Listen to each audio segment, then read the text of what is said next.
So I believe start is save, yeah. I made start save, I made select top left corner for whenever that's relevant. Map is X, and then menu is Y. So I couldn't figure out a way to map the tilt to the triggers. That would be literally perfect. But unfortunately, Citra is not being developed for anymore officially, so a feature like that can't even be requested, which is very unfortunate. I'm still bummed about that. It's like, man, why did Citra have to get taken as a casualty in the whole Yuzu thing?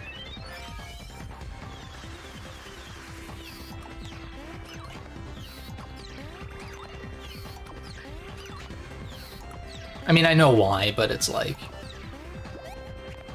still kind of an unfortunate thing in my opinion. Oh yeah, and I did recently acquire the 3DS remake of Superstar Saga, and I'm thinking I'm not going to stream it, but I'll probably play it, or at least play a good amount of it before I do a tier list, so I can at least speak on it. Because the more I looked at it, the more I was like, you know, this seems like it might fix some of my issues with it, with the original game.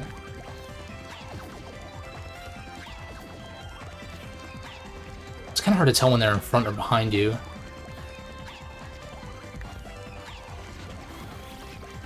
Oh shit. We're just gonna game over right off the bat. Holy shit. Oh, I can just try again? Wait, there's an easy mode. Interesting.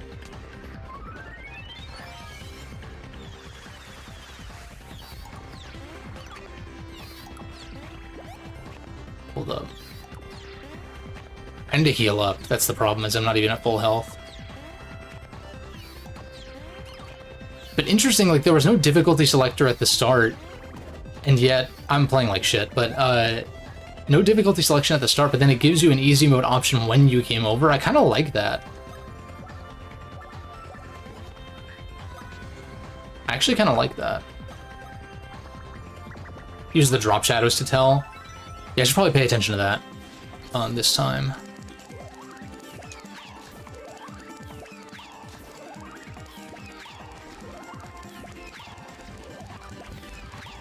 Or wait, I guess I can... Oh, with these guys, you can smack them in any direction. I see. Okay, that makes more sense.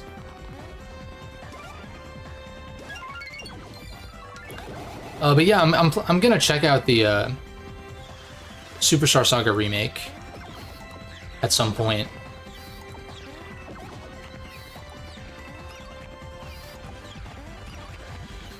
The Bowser's one I'm a little bit less compelled by, because I feel like it's probably not as notable of an upgrade. And also, I feel like last time I was a little bit hard on Bowser's Inside Story for, like, no reason. I think the main thing is that something is lost when you play it on emulator as opposed to real hardware. And so I think that's why I was kind of like... There were just some elements where I'm like, I don't know that this works as well. But it's not really on the game, per se, it's more so the way that I played it. And when I say that, I don't mean play style, I mean, like, literally... It's just one of those games that I don't think translates that well to emulation. It works. It's fine, but... Has some cool stuff, like the Darkstar and Fawful boss themes. Oh, they gave him unique themes, okay. Revamped final area... But it's more lacking compared to the Superstar Saga remake. I mean, that makes sense. Right? I mean, there's a 2-generation difference between Superstar Saga 1 and the remake. The first Mario and Luigi and the remake versus Bowser's. It's not as... I mean, it's still like almost a decade apart or something like that, but it's not... I mean, what was it? 2003 to like 2016 or something? You know, in fact, I'm gonna look this up. Mario and Luigi games. I need a... The remake was 2017. Oh, wait a second. Then the Bowser's remake came out in 2018 then? Oh shit, no wonder. Okay, Paper Jam was 2015. 2013, okay. 03, 05, 09, 2013 for Dream Team, 15 for Paper Jam, and 17, 18, okay.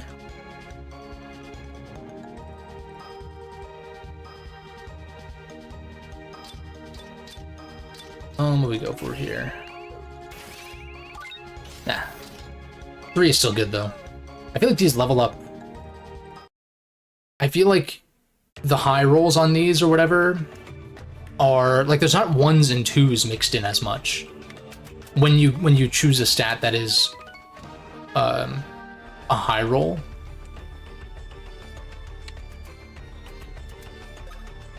Oh, so we can heal Luigi.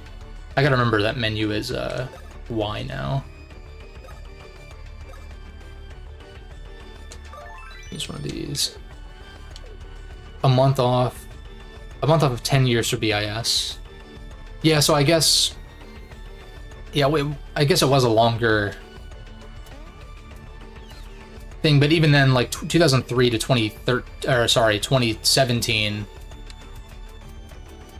that's, like, coming up on 15 years, so I feel like that's a little bit more drastic. But it's more so, like, the hardware generations, I feel like.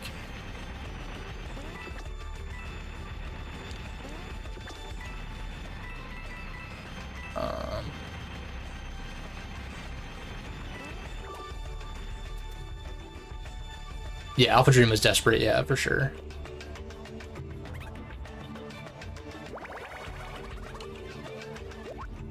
The Dreamstone's spirit. Spot in the dream world where the Dreamstone used to be.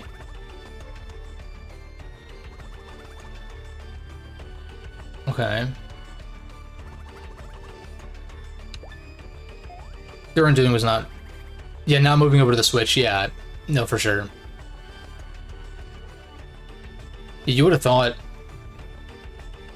I mean... I was going to say the same thing, like, if that Superstar Saga remake, which, you know, originally a single-screen game, was remade for the Switch, which they would have known about as it was in development, so... it's one of those games, it's like Fire Emblem Echoes, Shadows of Valentia, or like Metroid Samus Returns, and I'm sure there's a couple other games that came out in 2017, where it's like... It makes sense to keep supporting the 3DS because of the install base there, but it's now kind of a waste because now if you want to play those games, or like, it's like if Nintendo wants to port those games over, it's going to be more than just a port because of the split screen stuff. Which this would have been different because it was remakes, but at the very least they could have tested the waters with Superstar Saga Remake, since that would have translated just one-to-one single screen. And then at that point, it's like, okay, do we do Partners in Time, but like retrofit it to a single screen? Because they could definitely, I don't know how the aspect ratio would work exactly, but I feel like you could still have enemies go up top and drop down. It just wouldn't be across the gap, you know?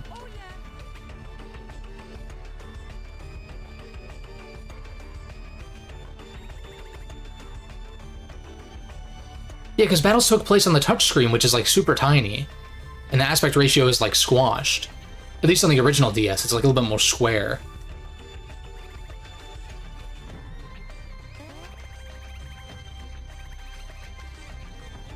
I'm really drowsy and cranky.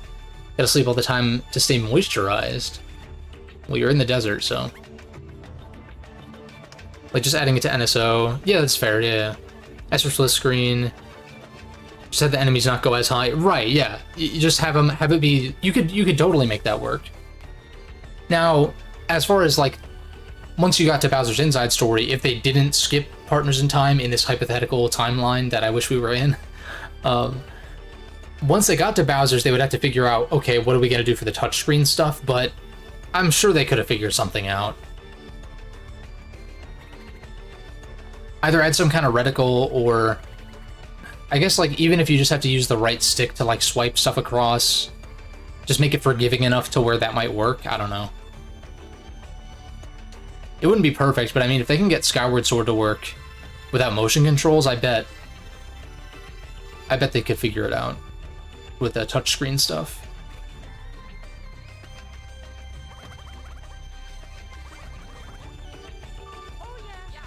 Yeah.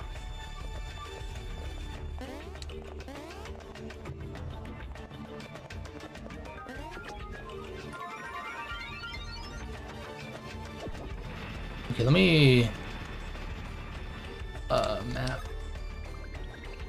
Okay, so there's like platforms and attack pieces all up here. Oh, I see. There's multiple of these then. Shit. Partners in Time was remade. Wonder what they would do with it rarely using the touchscreen. Well, that's the thing is, like, I feel like Partners in Time would translate pretty damn well to a single screen just because there's not as much touchscreen stuff going on. That was bad again. I feel like it would work really well, and if anything, Partners in Time would benefit pretty heavily, I think, from a lot of the gameplay updates. Primarily when it comes to like I keep saying with equipment, and you add the rank system in, like you just add these kind of more dynamic systems in, and I feel like it just automatically makes Partners in Time a better game. Whereas I feel like it's a little bit more, it's not as cut and dry, I feel like, with Bowser's at least.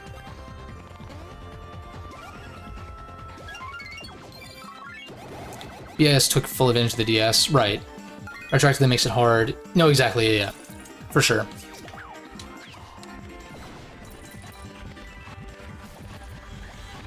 But even then, the Switch does have a touchscreen, so I mean, it'd be kind of shitty, but they could have made certain segments just require you to play in handheld. That's like kind of annoying, but that is an option. Or that would have been an option.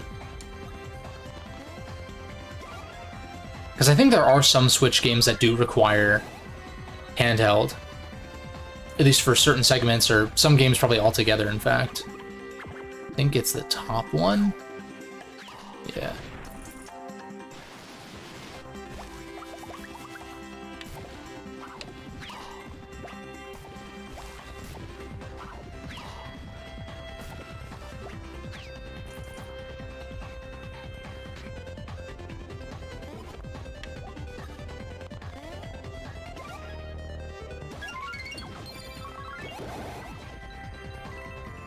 But yeah, no, that would not have been ideal, though, for sure.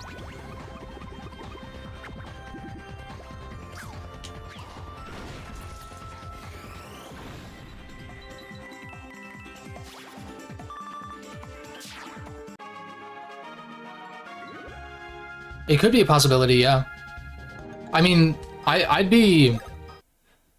It's really annoying with those 3DS remakes, because even I feel it with Ocarina and Majora's Mask, where, like, it's like, man, if they didn't remake these games on 3DS, then we could have, like, if we could have waited, like, 10 years, which sounds like, well, not even 10 years, like, we could have waited, like, 6 years or something, you know, and Ocarina could have gotten remade on the Switch instead. It's like, that would have been so much better.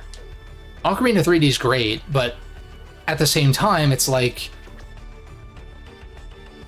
it's a single screen game that was adapted to 2 screens, and I feel like it's just going to get adapted back to a single screen again. So it's like kind of a waste, though. It's not just Mario and Luigi with the survey, but all Mario RPGs. Okay, yeah. And I feel like given the general response to Paper Jam, I feel like Nintendo they probably would want to do a remake to test the waters again, but then it's like, do you... I guess you would just, like, adapt the Superstar Saga remake to the Switch or something. That's what I would first do. It seems kind of shitty, because they're going to sell that shit for, like, $60. Or whatever, but...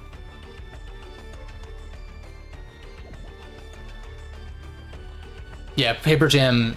It just seemed like people seem so lukewarm on it, and I'm surprised, like... There was only a 2-year gap between this game and Paper Jam, and so I'm like, why such a short... I mean, well, I guess granted, Superstar Saga to Partners in Time was short, but also Partners in Time in some ways feels a little bit half-baked. in certain regards, but generally it feels like it came out pretty good. And I'm sure Paper Jam is fine, but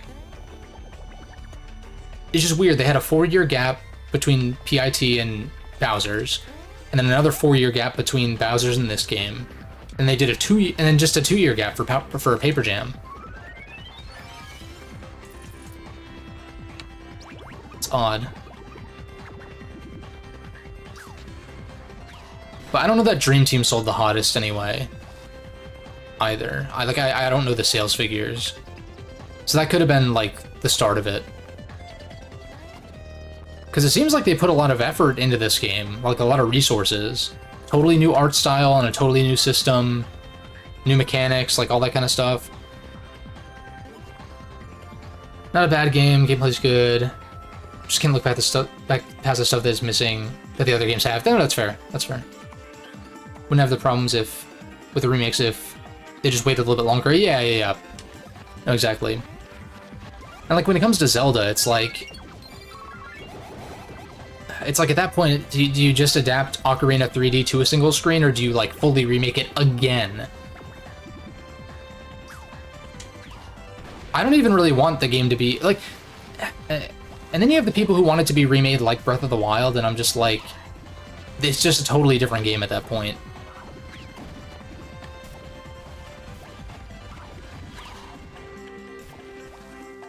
Like, yeah, you could tell the story the same way, and so in that way it would be a remake, but it's like, I just can't picture that because Ocarina is such... It's structured and, like, laid out in such a way because of when it came out.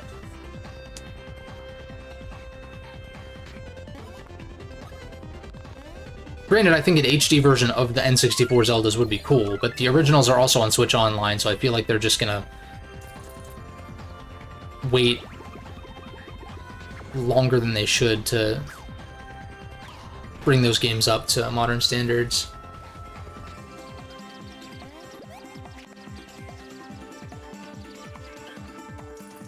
Oh, Dream Team sold pretty well for the 3DS. Interesting. Honestly, would be fine with another Superstar Saga remake. Not sure if you fully trust another company with an original one. That's fair, that's fair.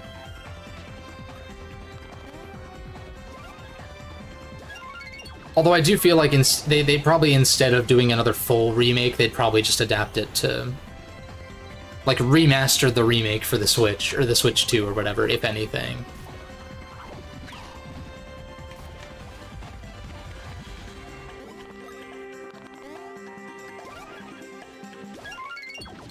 And that's probably what would happen with Ocarina of Majora as well. They'd probably use those versions as, like, the 3DS versions as a template for whatever HD version ends up happening, because I'm sure that'll happen someday. Hey, what's good, Riley? They already burned people out with the NSO stuff. Yeah. Partners in Time. I mean, yeah, I'd totally be down for them to just, like, I guess leave the GBA version as is and then just do Partners in Time, since that one got skipped over.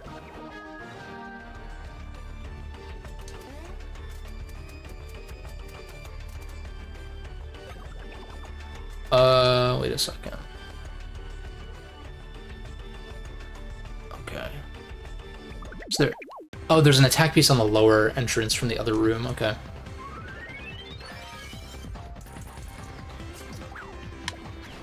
Damn it. Shoo-ba-doo-beep-boo-dee-doo. Oh wait, wrong orientation. They were shrinking, not growing.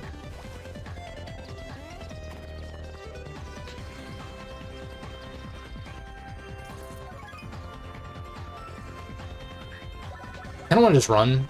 Yeah. I don't know how I feel about there being no cost to running. It's like fine. But at the same time, I'm like, no cost? Maybe there is a chance that you don't succeed at running or something, but for the Bowser's Inside Story remake was the worst-selling Mario game. Yeah, that's pretty wild, especially considering how popular the DS version was. But the DS was also just, like, a much more popular system than the 3DS at the same time. And also the time that it released, like, the Switch was already out.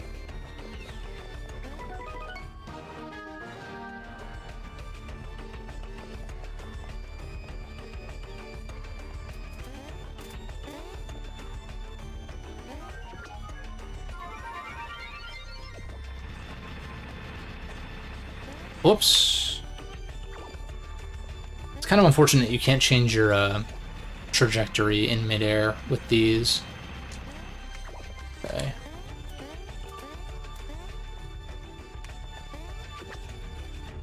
And I do wish that I could just spin the right stick to do this.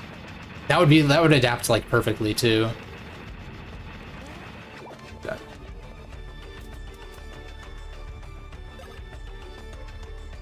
Don't hate the remake, but it's disappointing in some aspects. Yeah, I get that. Also got rid of tripping. Right, yeah. They clearly did care when it came to making the Bowser's remake, but it was just rushed, yeah. Yeah, it's just a bummer, right? I would guess that they couldn't delay it because they were probably just didn't have enough money to sustain, and they needed a release. Like, they needed to put out what they were working on, kind of deal. Oh, which is unfortunate. What am I doing? Why?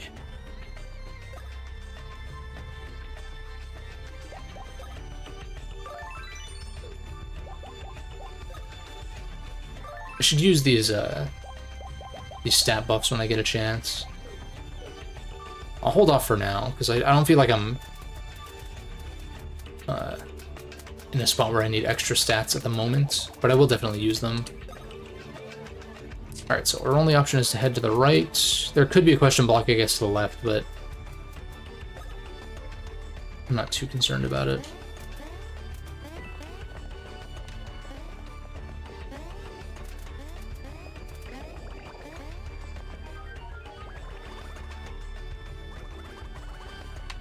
A new one.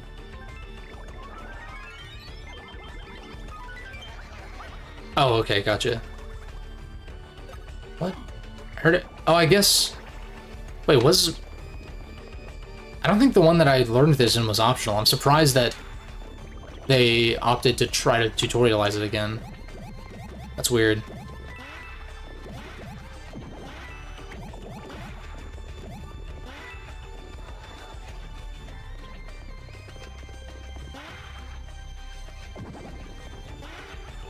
Though I do love how ridiculous the Tower of Luigi's is. It's pretty fun.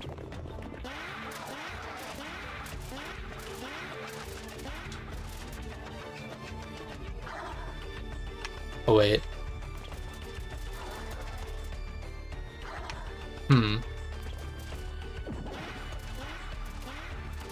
Right here, maybe? Yeah, there we go.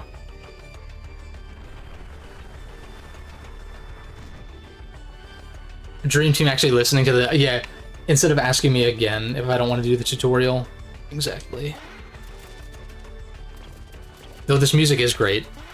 No, for real. I've been digging the vibes that this game's been putting down, to be honest.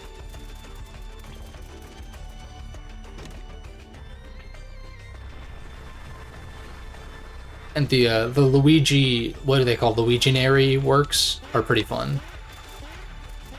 Like, I know there's a tornado one later and stuff. Let's get these 50s. And then, since I already activated the switches, I can bail. Right? Yeah. Get the payback wear.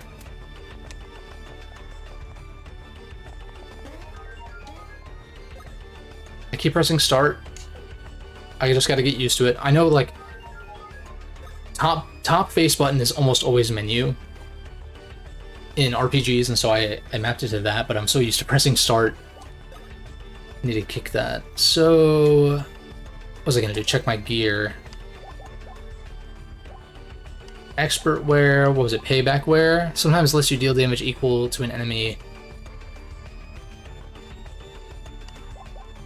Temporarily gives you a defense up status effect when you eat a mushroom.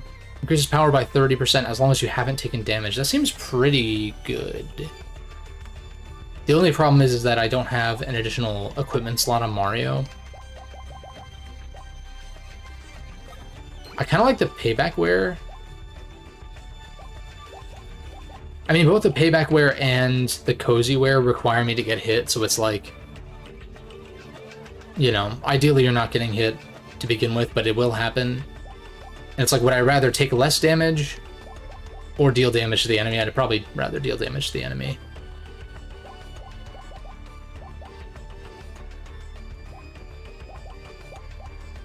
POW by 20 versus POW by 30, as long as you haven't taken damage. I'm wondering if this applies to...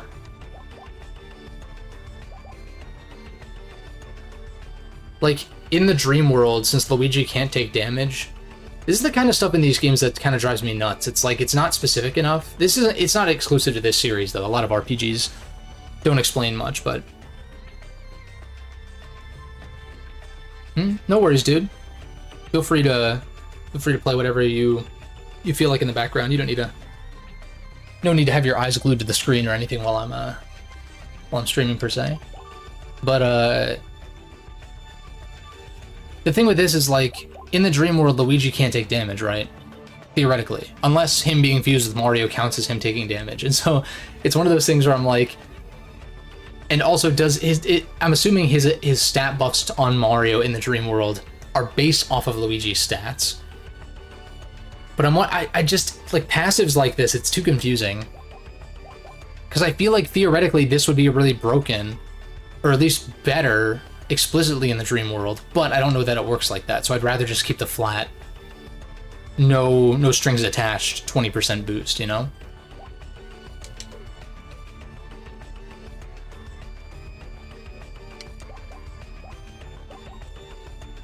Like, I could experiment and compare numbers, but don't think gear effects carry over? Okay, so then we'll just take the raw stats,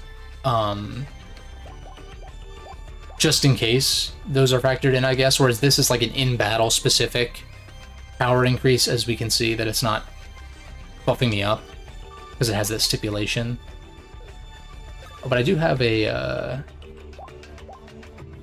new hammer.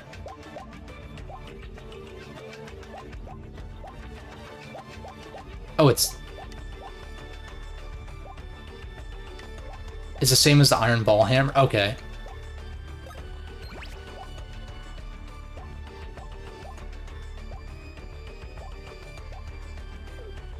Weird. Coin boots increases the amount of coins a foe will drop each time you damage it. That sounds... I mean, that's a attack buff too, so yeah, I'll definitely take that.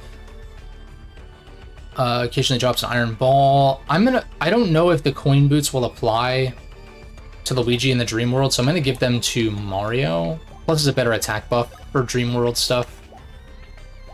We'll give Luigi the iron ball boots.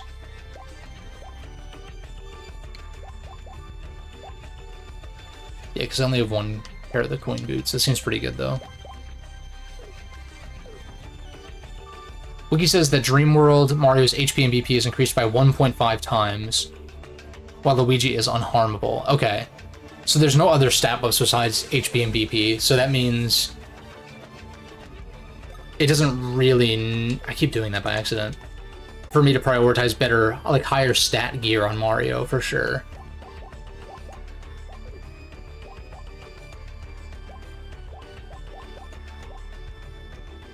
Whereas I'm assuming passives over here probably don't do anything. I guess we'll see, though. Luigi has the Cozy Wear on, so I mean, if Mario gets struck and he still gets the defense boost, then we'll figure that out by default.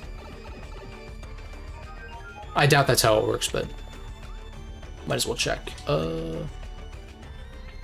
Make sure I didn't miss anything. Nope. I kind of want to get into a battle and just, well, nah, fuck it. We'll get into a battle eventually. That'll be mandatory, so. That's not reachable.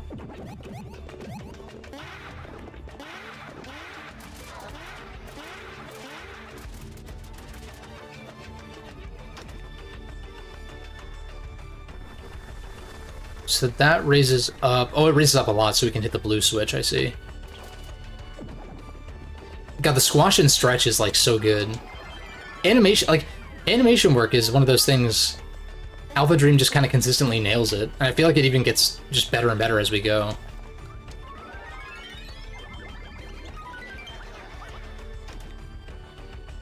And this art style is growing on me as well.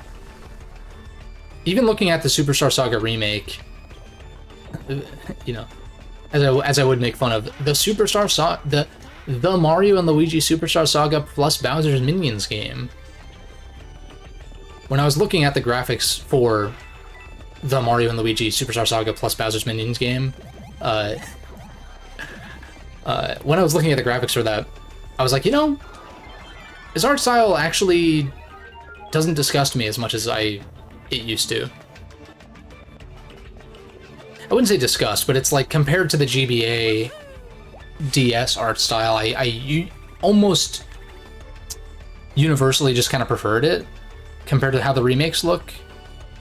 Because the remakes look a little bit too, like, homogenized. Like, I guess that's the point, right? To bring it in line with Dream Team graphically, but I used to feel like something was lost, but I don't know how true that might be. Now that I'm playing Dream Team and I'm like kind of invested in this art style, and this is now the normal art style for what I'm perceiving. It's kind of like with Mega Man Battle Network.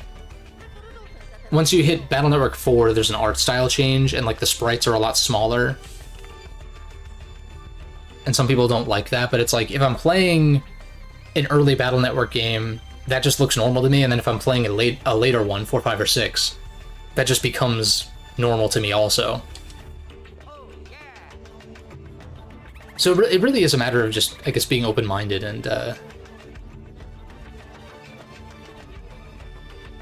giving stuff a chance, even if it might be different than what you might remember.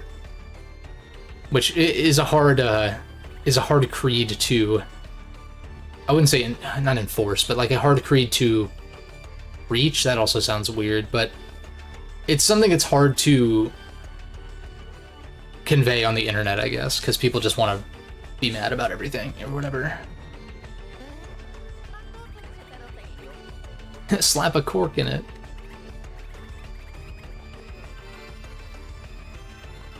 More puzzling to be done, huh?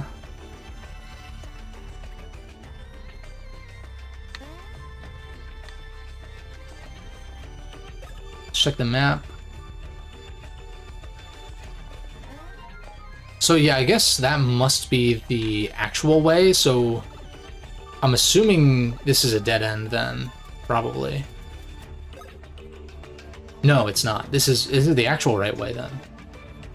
Oh, it's a way back, and a save point, and a gear thing, and there's also another pipe. Well, I guess while we're here, I guess I'll make a save, even though I can save everywhere. Some people who act like the remake art style is this awful thing that literally revolts them to look at. Yeah, I don't know if I would go that far, but like, I do remember when the remakes were announced. And keep in mind, this was when I was not really playing Nintendo stuff much, because I didn't get a Switch until the end of 2018, when Pokemon Let's Go came out. But I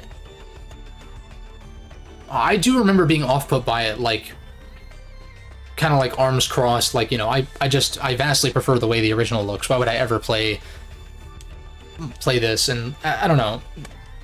I bet that is a contributing factor also to the remakes not doing too hot. Picnic boots, picnic hammer, singular wear. Payback wear is just better. I don't think 3 points is like that big of a deal. Boost your chance of a gift dropping. Increase the amount your badge meter fills. That seems pretty decent, actually. It drops 20% more coins if you defeat an enemy with a bro. Okay. Make ace damage for 3 times. I feel like I'm okay on gear. What I could actually use is more items, maybe. Then again, I don't want to spend too much on items because there might be gear worth buying later.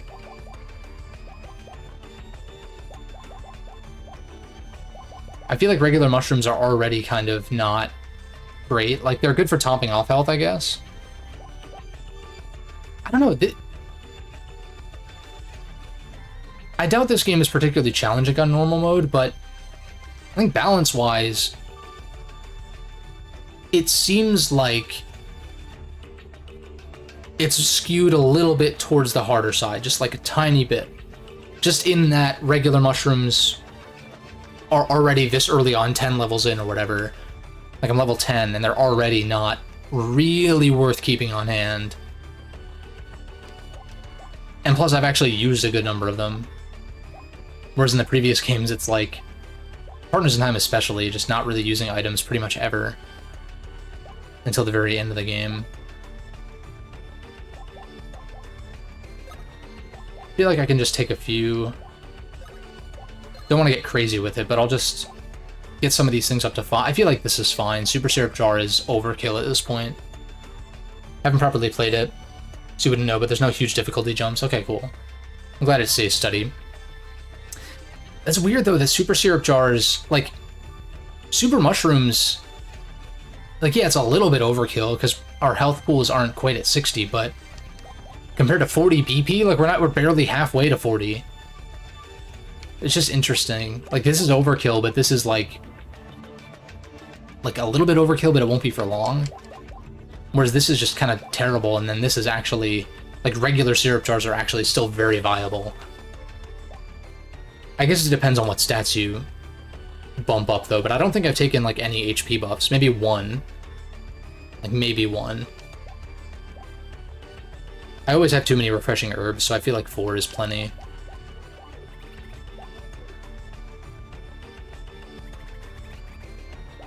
And I'll pay the 10 coins for the pilot.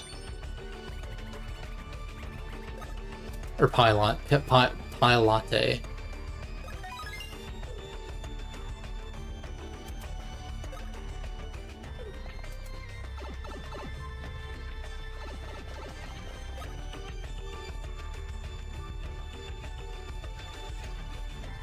I kind of want to check that room to the left, though, because I feel like there's something I'm missing. I feel like that's the dead end.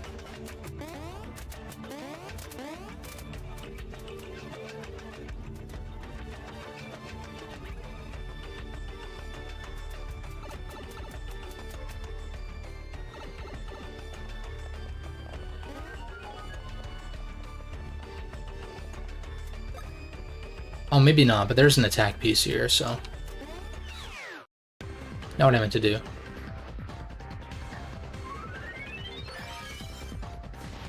Shoo-ba-da-beep-a-dee-doo. Oops, early.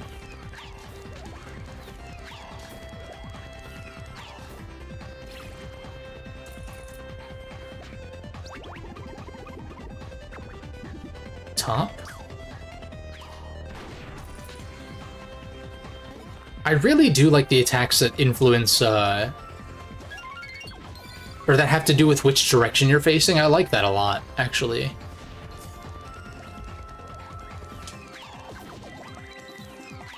And, like, yeah, it's meant to be tied in with the 3D effect. Like, I get, like, that's why they implemented that specifically. And, like, foreground, background stuff. But, as I was saying last time, I think, it's something that translates really well, even without stereoscopic 3D.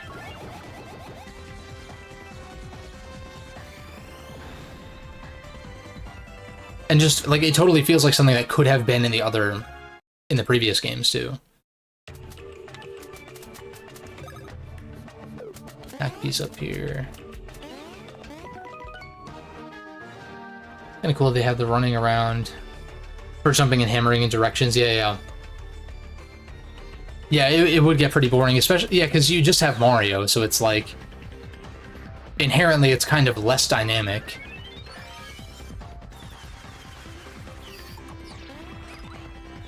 With having just one party member. And even then, they're party members that play the exact same anyway, so it's... They have to find dynamism in other ways, and I think that's why...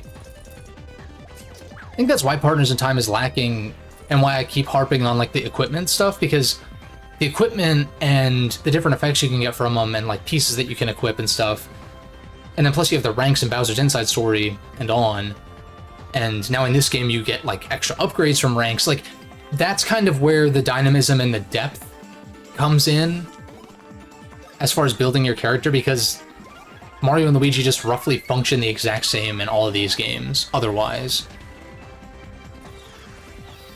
I guess Superstar Saga had the hand ability, so that is something unique, but most of the time it's just jump hammer. And then, of course, the bros attacks.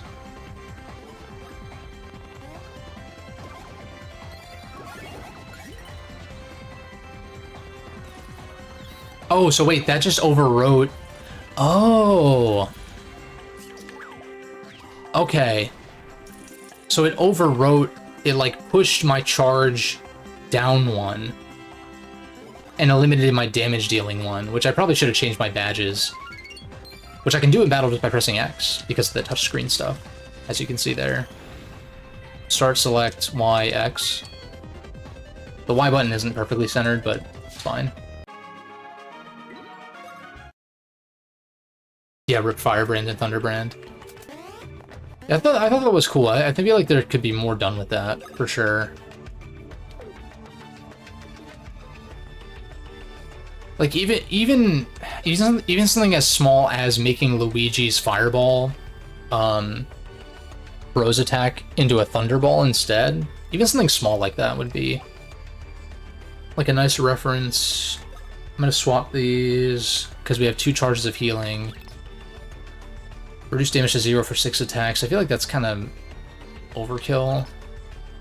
Decrease. I kind of like this one, the debuff.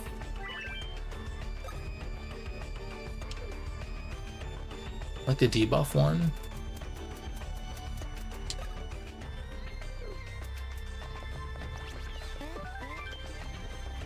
One of your favorite parts of Superstar Saga? Alongside the stone... Yeah, the hammer progression, stone, metal, gold. Yeah, that was pretty cool. It had more of a, almost like a Metroidvania kind of feel.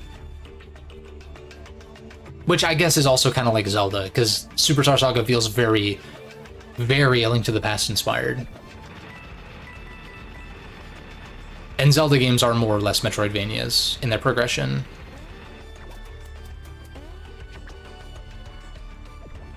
And so that's why the Metroid Prime games feel astonishingly similar to the 3D Zeldas. Which I think is pretty cool. Albeit with more Metroidvania types of elements in the overworld. It's like if you... Metroid Prime, this is how I'd like to put it. The Metroid Prime games, at least the first 2, are very much if you, like, took a 3D Zelda dungeon and just made that the entire game. Like, you just had, like, a massive 3D Zelda dungeon. Although I guess Prime 2, it kind of splits it up between 3 different areas. But they are connected, still. And then Prime 3 just tries too hard to be fucking Halo, which is annoying. And it's no slight on Halo, it's just like... You can just tell... Oh, man. Prime 3 pisses me off. Because, like, you can just tell that it was trying to be more of a shooter, and it just didn't work for me. Isn't really an insult to the other Mario and Luigi games. I feel like progression of the powers, whereas the other games is kind of random. Yeah, well, like in this game, for instance, it's done through gear. Like, it's a more traditional RPG thing where you buy a better hammer and equip that.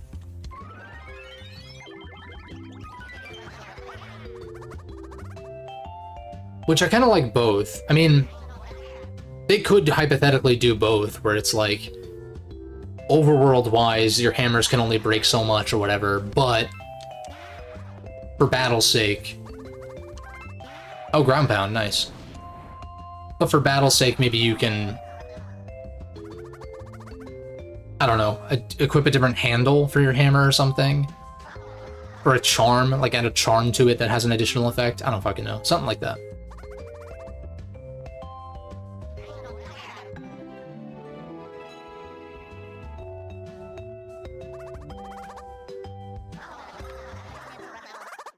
Powers alongside the gear. That stuff could fit perfectly. Right, yeah. Yeah, you just, like, layer those 2 different types of regression on top of each other. It could totally work. And that would make the games even deeper systems-wise, which I've been noticing that progress with, like, literally every entry. Oh. Well, see, now I wish that I had explored this. I feel like there's probably a block, like a question block around here. Well, I can take the pipe back up, actually.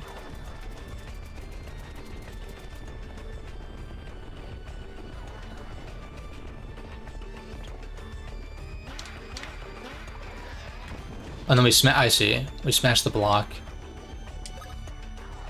Shoo-ba-da-bee-ba-da-boo.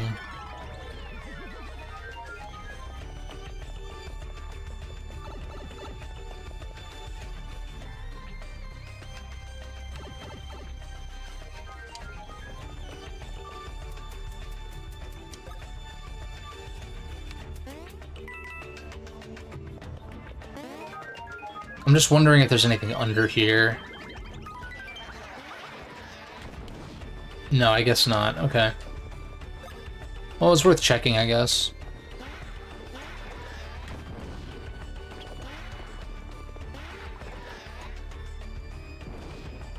This is fun, though. I like...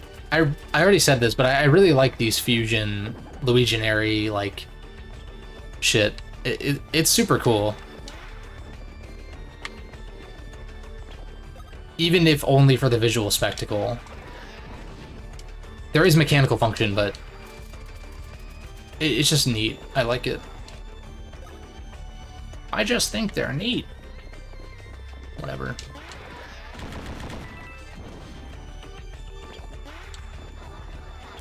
Pipes to go back up. Yeah. Part of me feels like I'm gonna miss something if I don't ground pound these, but what's better than one Luigi? 50 Luigis, right? Exactly.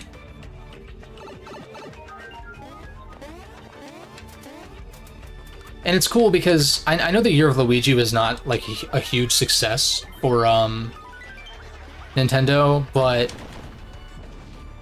I do think it's cool that some of these games' legacies, like Luigi's Mansion 2, this game, Dr. Luigi kind of gets forgotten, but at least like this game and Luigi's Mansion 2, I will always remember as being a part of the Year of Luigi. Just as someone who was following Nintendo closely at the time. Even if it's kind of like neither here nor there in like the current day, it's just kind of a neat historical tidbit.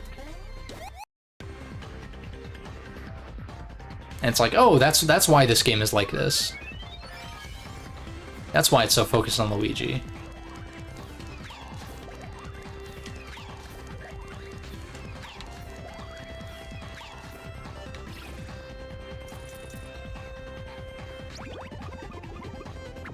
Top.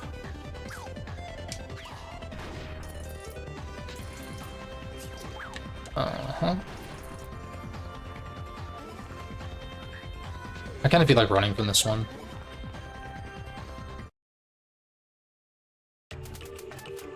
Series is always focused on Luigi. That's fair, yeah. That's true.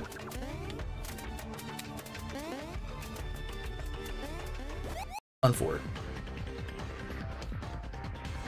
Yeah, because like Superstar Saga, you had that, that like solo mission you had to do with Luigi.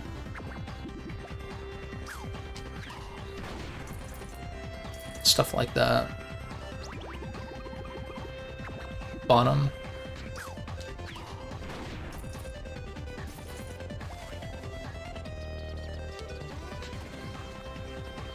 Oh, and do you know, I don't know if Gustavo or Space Cowboy are in the chat at all, but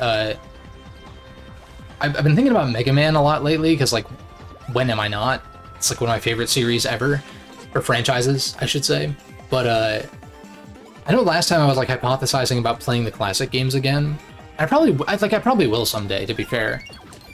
But I was, like, hypothesizing about streaming the Mega Man classic games when we get a Mega Man 12 announcement.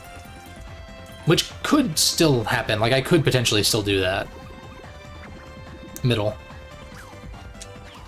I could potentially still do that. I could see myself doing that, but when I did that initial Mega Man Classic tier list, I kind of resigned myself to, like, not being super interested in playing most of them. But, like, I remember I had played Currently, I'm about like 10 hours in. We're like finishing up the second major area.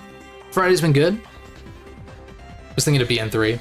Yeah, but I was just thinking about the classic games, because, like, I don't know, I don't think y'all are, like, super, super big on the classic games, but, and to be fair, I'm not either, but when I did that initial tier list, it was kind of like resigning myself to basically just playing my favorites from there on out.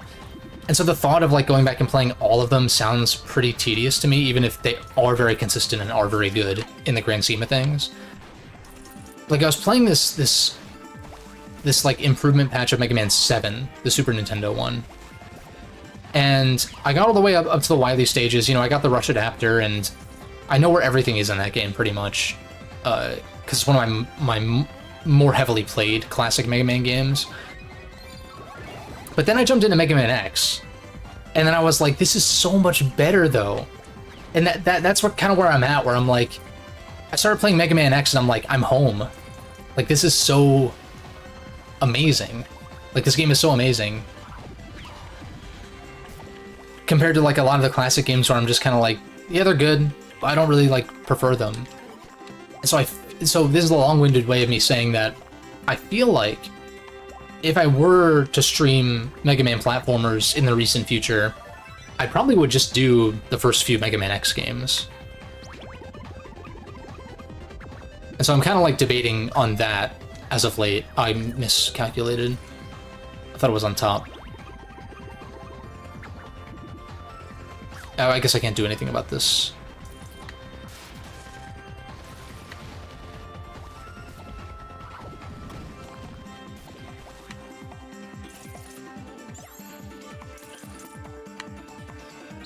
I mean, that's not an unpopular opinion either. I think a lot of people... The reason why Mega Man 7 is forgotten a lot is because Mega Man X is seen as superior by many people. Top, I think?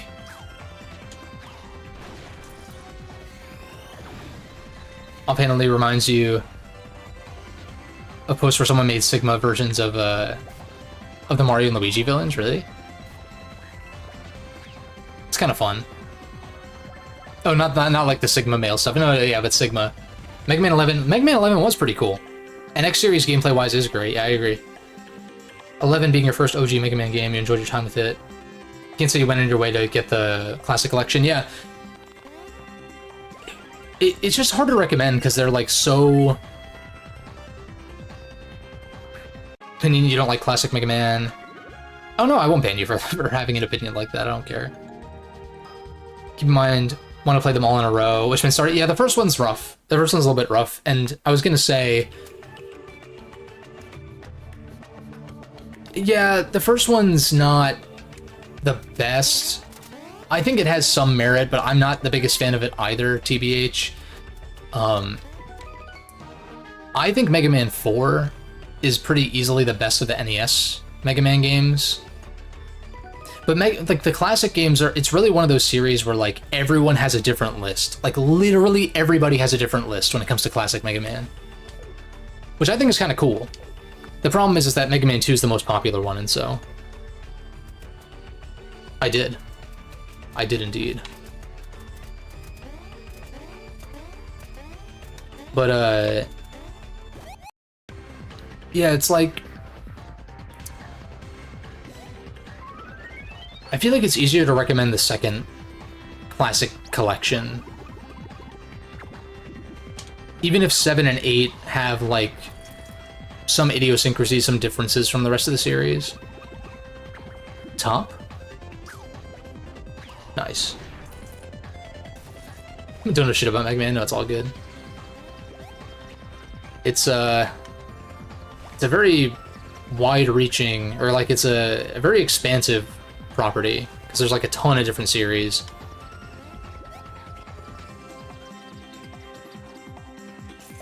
We're playing that 8-bit Mega Man 8-bit minigame in ZX Advent. I don't even know if I know what minigame... I wasn't, like, super big on ZX Advent, so, like, I didn't really go out of my way to do a lot of the side stuff. In fact, I probably skipped most of the side stuff in ZX Advent, but...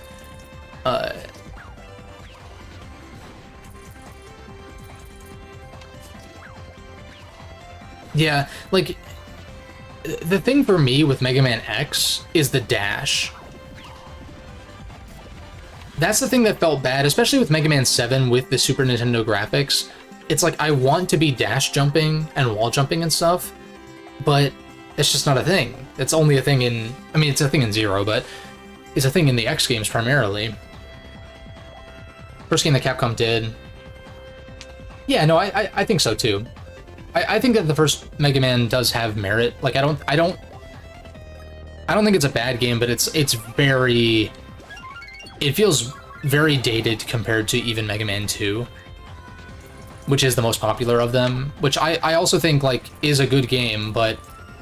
Not also, but... Like, Mega Man 2, 3, like, pretty much all of them, like, they're all good to great games, really, realistically speaking. Like, generally very well designed. The problem... Well, maybe not a problem, but, like, I think what makes them hard to recommend is that they still have one foot in on the arcade kind of mentality of, like... Yeah, there's a password system. It's like you can reload from a certain point. But,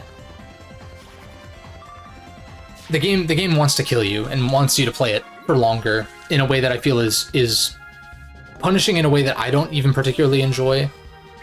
But yeah, dashing and charging feels good. Charging started with Mega Man 4. Yeah, so like Mega Man 3 introduced the slide, and then Mega Man 4 introduced the charge shot. Mega Man 5 made the charge shot even more busted, which some people don't like, and then 6 added the rush adapter. But they also... Mega Man 6 has a weird change where you can't jump out of a slide. You have to wait for the animation to fully play, which is really kind of annoying. Does old Mega Man make you replay whole worlds? It'll make you... So, like, you have a level. So, like, it'll give you a menu screen of, like, 8... Well, except for Mega Man 1, there's only 6. But there's usually 8 levels to choose from. And you have, like, a traditional platforming level followed by a boss fight. And so if you run out of lives, you do game over and get booted back to the level select screen, but it does give you a password that you can load. And also, I think when you're in that instance, it'll maintain your progress until you turn the game off, at which point you would need to input a password to reload your game state. But the Legacy Collections allow you to make save states, and so, like, you could... What I typically do is, like, if anything, I'll make a save state at the in-game checkpoints, because... I failed to mention this. Most of the levels have a midway checkpoint, and then they'll give you a checkpoint right before the boss. And there are ways to farm for lives, there are ways to get HP restoratives, and also the weapons that you get from beating the bosses are strong against other bosses, and so there's kind of this rock, paper, scissors like chain that you can beat the bosses in, and you can start like pretty much anywhere in the chain. Sometimes there's overlapping weaknesses, like with Mega Man 2. The Metal Blade is infamously busted. Like, I think at least like 3 or 4 of the bosses in that game are weak to the Metal Blade, which is ridiculous, including Metal Man himself. It's like when you fight Metal Man later, when you do the boss rematches, I want to say, doesn't he die in like one hit or something stupid?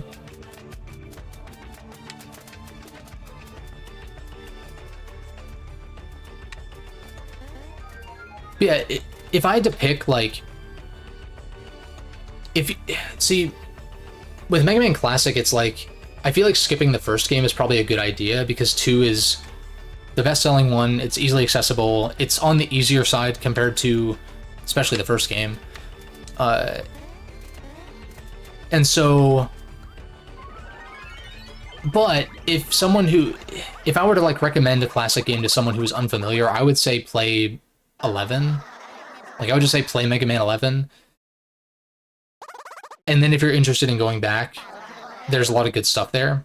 Lots of games, 10 other games that are very similar structurally and mechanically and whatnot. Although 11's a lot deeper because you have upgrades you can... Well, there's upgrades you can buy in 7, 8, 9, 10, and 11, like 7 through 11, to varying degrees. But 11 kind of takes it to another level when it comes to the different upgrades you can buy, and You've also got the speed gear, power gear kind of stuff, so you have like a slow time ability, and you have like a supercharge ability, basically. It's pretty cool. 11's good. I was thinking about reinstalling it, actually, because I played it at least once or twice after I did that tier list back in 2022. But I'm kind of feeling like I want to jump back into it, because I think I might like... I feel like I might like it more than I even did when I first played it. That's easily my top 4. Like, my top 4 Mega Man classic games, because you guys asked, which you didn't, but I'm just gonna lay this on you. It's in no particular order, really, but Mega Man 4, and then I think 9, 10, and 11 are also really good. The thing is with 9 and 10 is there's no slide and there's no charge shot, so it's very much like the Mega Man 2 moveset specifically, which some people don't like. I would in some ways agree, like you're missing something without the slide and charge shot, or more so the slide, but the level design in 9 is excellent, albeit a little unforgiving at times, and then 10, I think is a little bit underrated, personally. It's easily one of my favorites. Multiple playable characters, the levels are great. The music, I think the music is great too.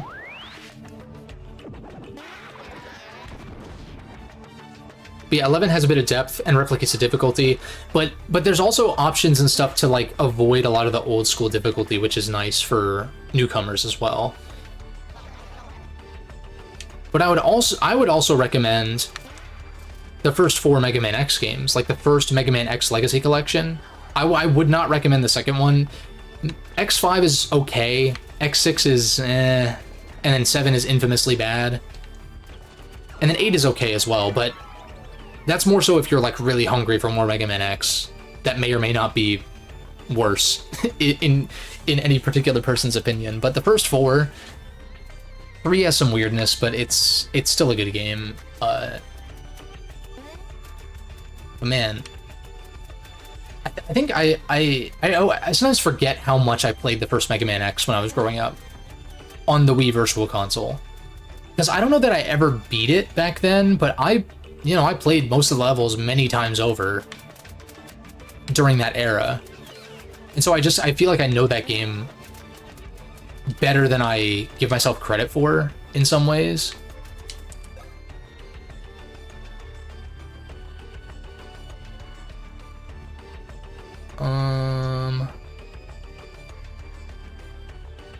Okay, so that's the exit.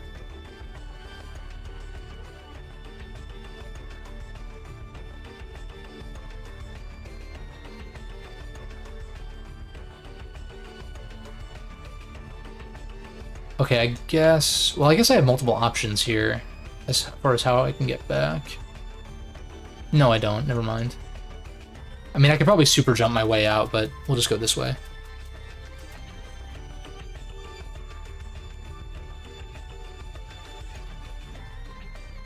Need to refresh your memory. Played X5 so much you lost count.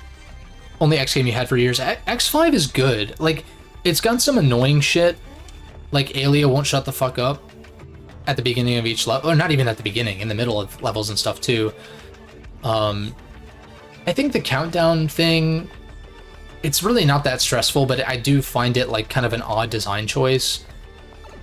And more so, it's the fact that when you fire the cannon, it's like X5, for those who don't know, like, you get the 8 levels to choose from, but 4 of them have components for something that you're trying to repair. Like, you're trying to repair a cannon to blast this space station out of existence or whatever, or some shit, some satellite that's like bad.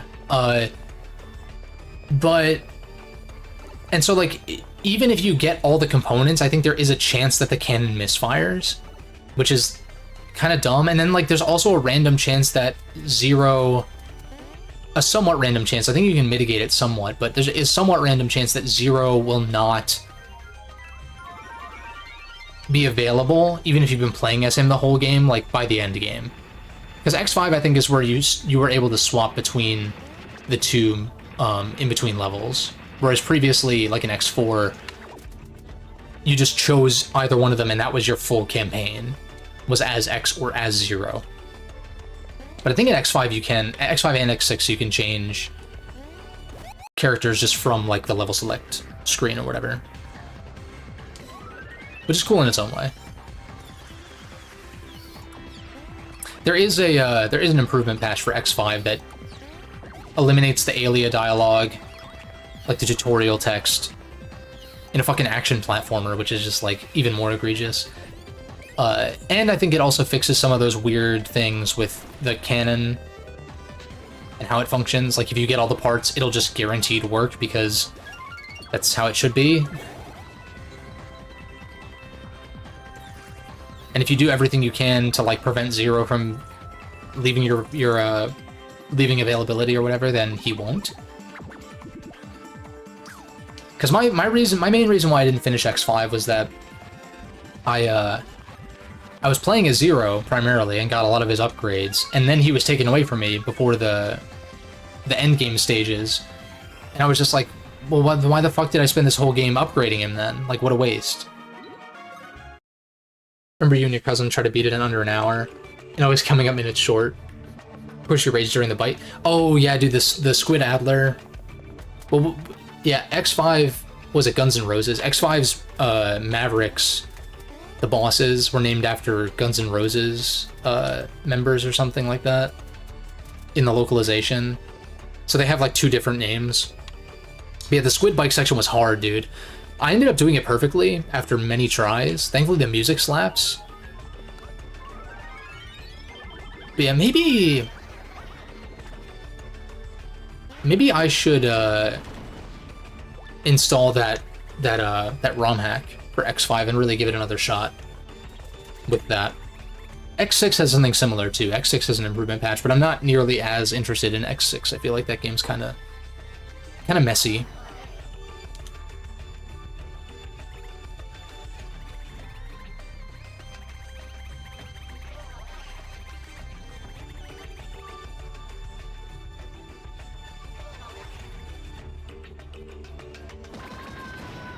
Oh shit. Oh, he literally hit us with the "you mad?" What's up, Baconator? Hey, no worries, man. Thanks for popping in. Hope you have a good weekend. Is the Widow Pillow mad? Dude, dude, the Dreamstone is toxic as hell, man.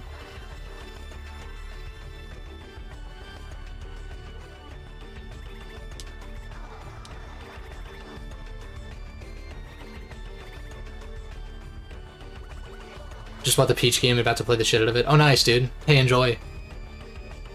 Enjoy. I'd be curious to hear what you think about it. Thanks, Baconator.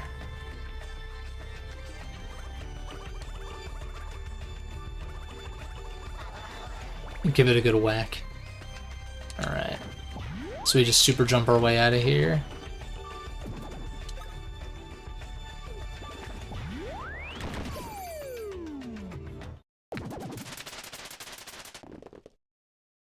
I like we're still in tower form, too. Mario's like, I have the high ground. Don't try it.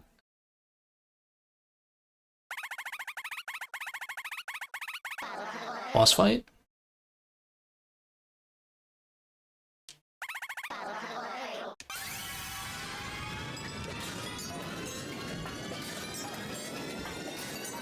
Oh shit.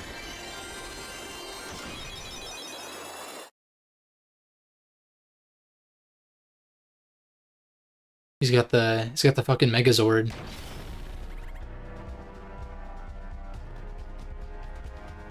Oh wait, are there giant fights in this game? Is that what this is?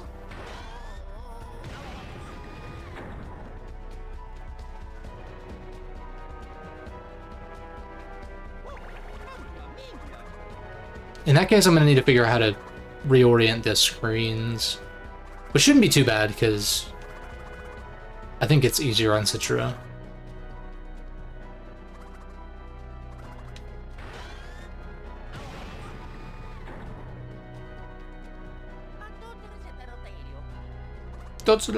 Deal.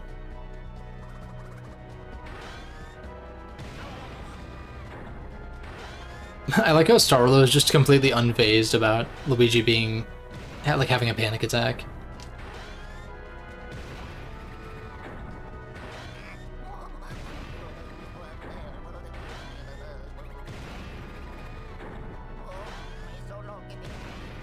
Okay, I like completely forgot that they kept the giant battles in.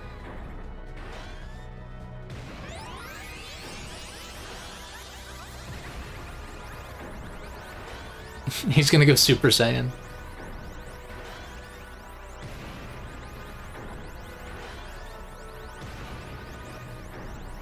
Oh, hold, okay.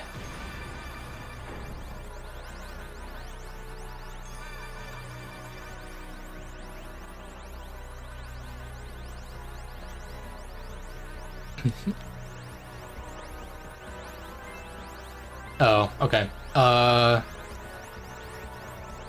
Thankfully I can do this without exiting. Where's my cursor? View, screen layout, rotate upright, and then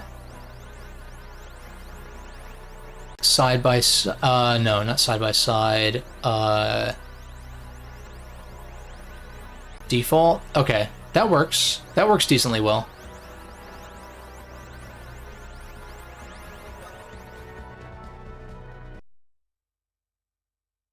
Don't crash, please. Don't tell me it crashed. Okay. It's just Citra's having an aneurysm right now. Yeah, it doesn't look perfect, but we're just gonna deal with this. Oh.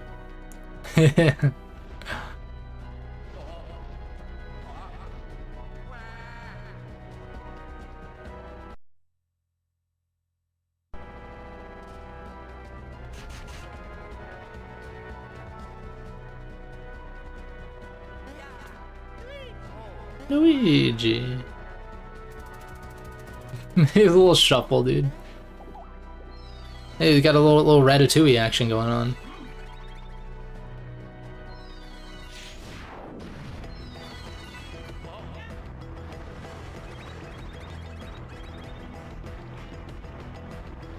Wait, it just occurred to me. You turned the DS the other way, right? Because the touchscreen was on the left. I guess that makes sense, like holding a DS and then you have the clamshell like here. I don't know. Not worth thinking about, I guess. Let me teach you how to use... Okay. Teach you how to Dougie. Shall I teach you how to perform the jump attack? I guess so, because I've not played this game in like a decade, so... Touch the jump icon.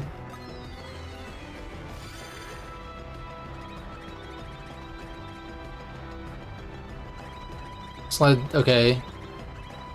Don't slide it right away, wait until the charged up sign.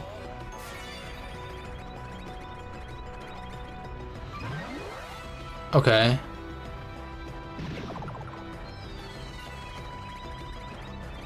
This does seem more complex than Bowser's.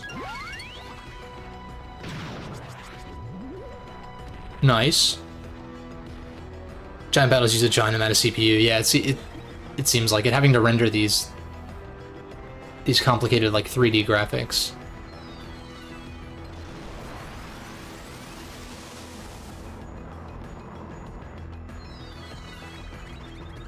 Jump to... Okay. Oh, I thought I... Okay.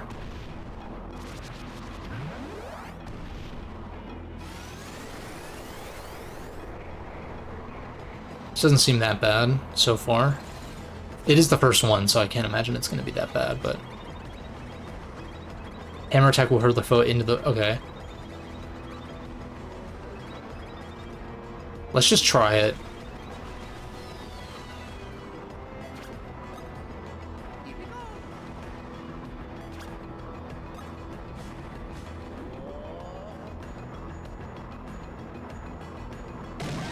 Okay, so I can't do it from off screen.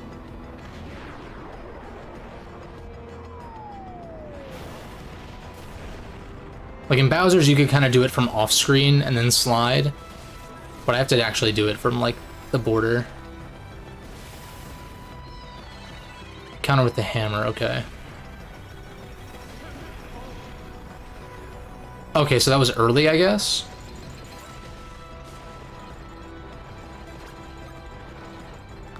It says slide fast, so it's a speed thing for sure. Not too bad.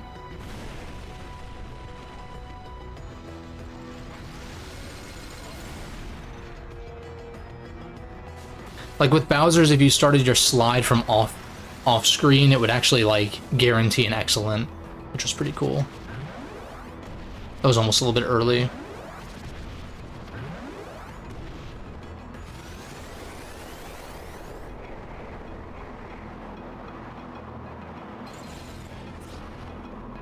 Alright, so we'll hammer him.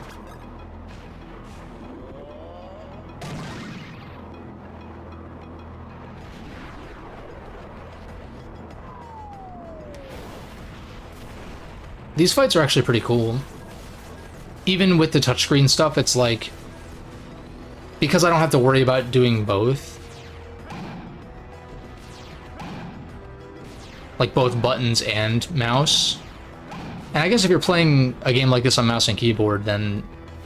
or I guess just... oh, whoops. Just like regularly on keyboard. Then moving your hand to the mouse is not a big deal, but... I can't fathom playing a game like this with mouse and keyboard, to be honest.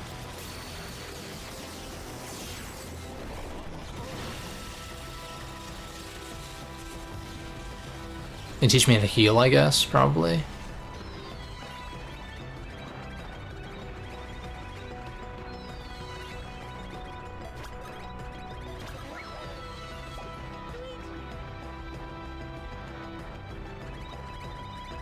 Rhythmically, be at one with the rhythm. Tap the screen with the same rhythm to eat the mushrooms.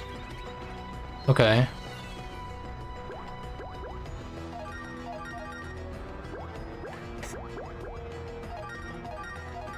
This is so fucking...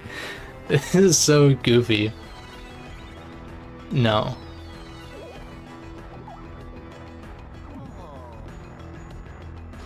Okay, so Mario's tuckered out from throwing the mushrooms.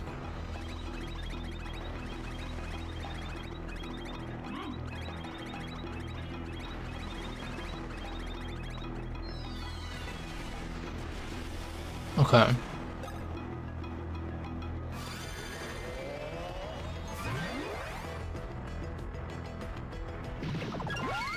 Nice.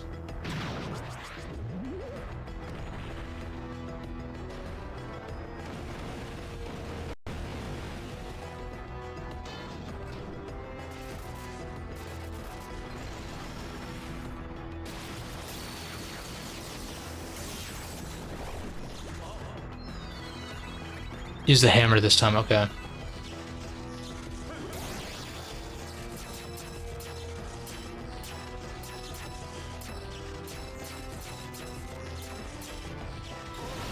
That's hard, okay. That's one of those that doesn't, I think, translate well on emulator. I just gotta try harder, I guess.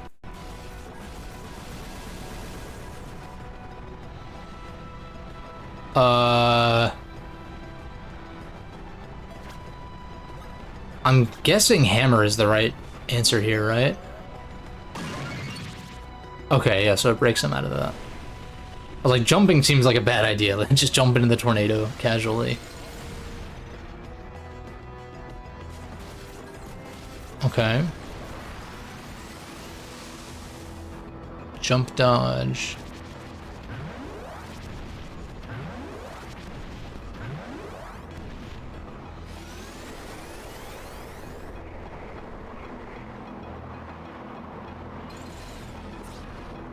Are these fights in Paper Jam at all?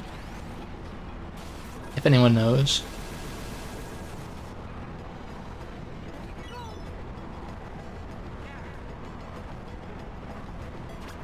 Okay, so the only one we can do is heal.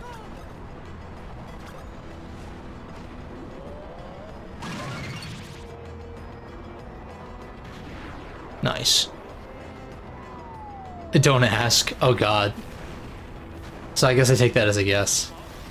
But a regretful yes. Okay, early again. I gotta remember there's a gap. I do have to remember there's a gap between the screens that I can't see because of the way they're oriented.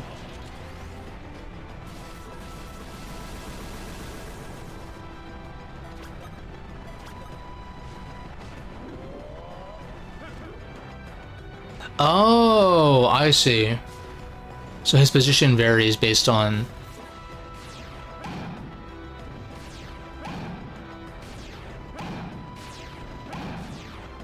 Shit. That was my fault.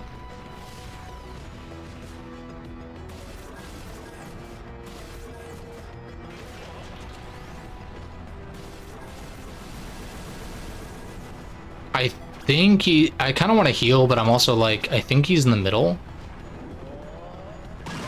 Yeah.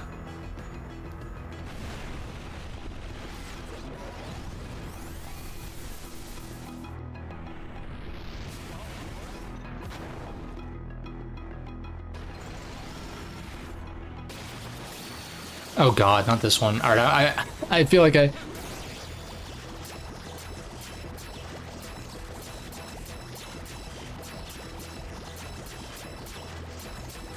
I'm doing my best on that one. It's like fucking stupid. You notice papercraft battles in that game? Okay. Well, that's unfortunate. Yeah, that repeated slide one, that's hard to do on mouse. On fort. So I'll have to accommodate for that, I guess. But now that I know what I'm doing, I should be able to knock this out. No, fuck. Fuck. God damn it. I meant to hit no.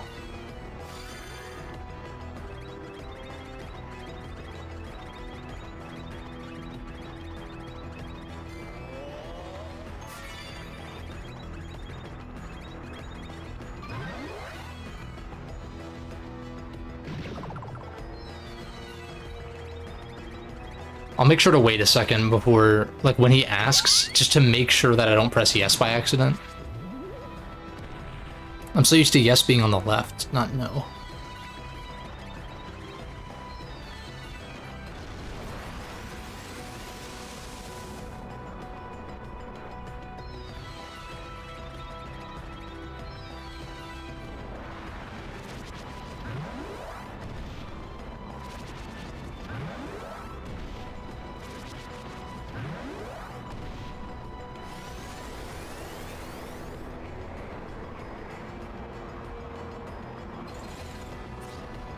Alright, so now the hammer.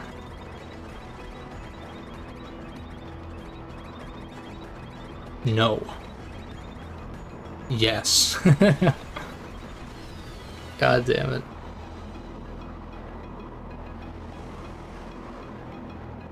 Nice. I remember checking out that potion craft game. Or like when there was a demo for it or whatever. It's pretty cool.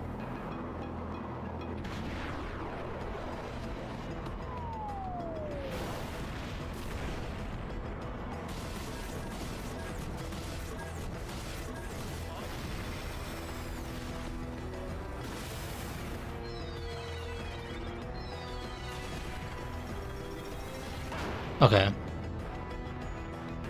Actually landed that counter this time. I'll keep trying on those like repeated slide, those repeated hammer counters, but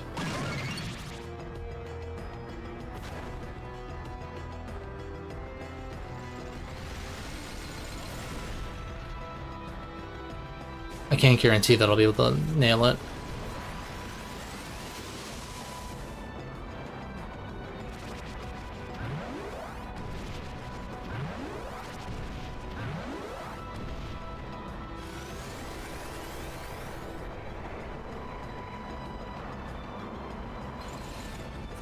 I can't believe how long this segment is taking, though. It's kind of surprising. I am glad that I stopped where I stopped last time, though, for sure. Not an excellent, though.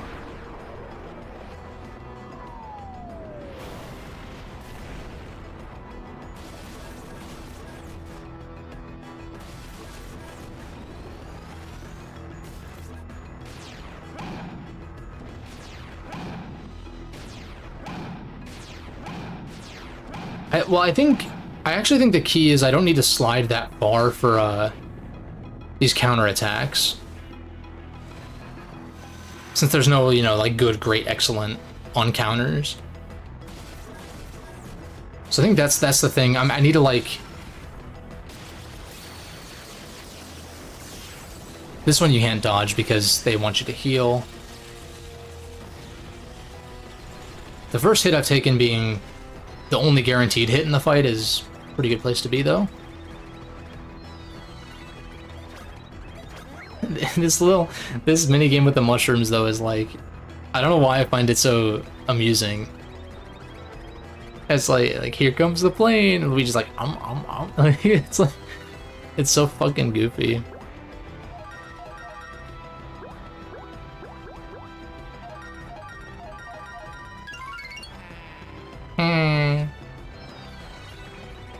No. Oh.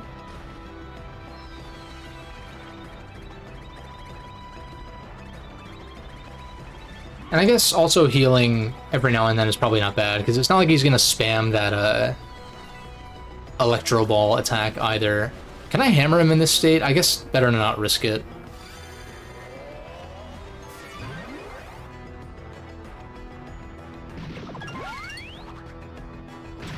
Nice. Same rhythm-based healing as the papercraft. I'm curious to see what makes these papercraft battles so rough by comparison. I do vaguely maybe remember that in the marketing though. Oh. Let's see if I can do this.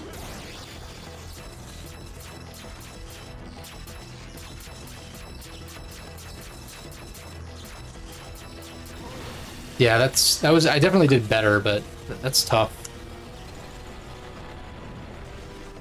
I almost even feel like with a stylus that would be kind of difficult, but not nearly, because you have built-in borders, you know? Yeah, I guess I could look up reviews, that's true. I was not paying attention as to where he is, but so I'm just gonna swing.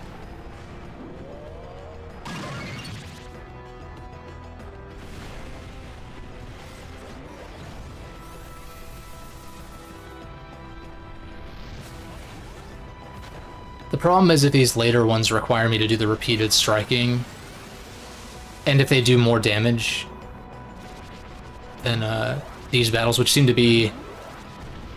Is that a quarter health? That seems like a little bit more than a quarter health to me. But not quite a third either.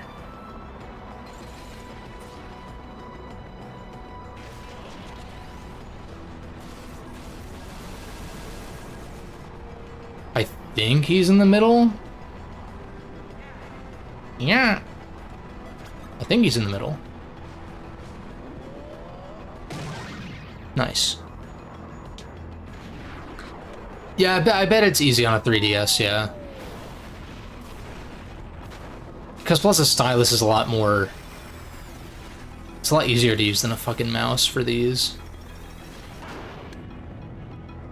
These single strikes are fine.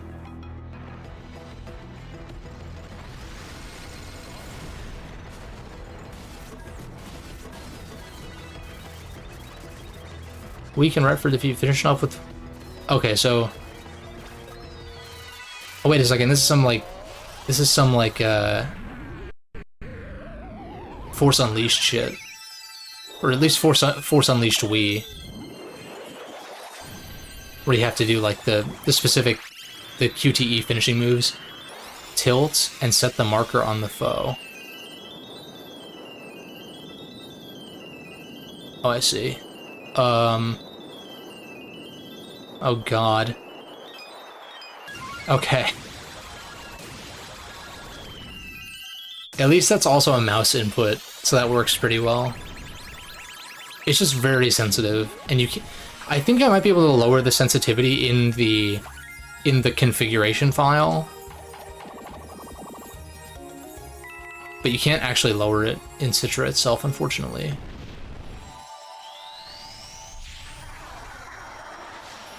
Transform back. Large screen, and then... Cool, so that should... Nice.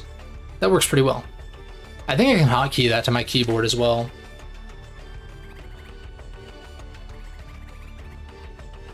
Thought all you real-world types were small fries. I could go for some fries. Oh, you're a big fry.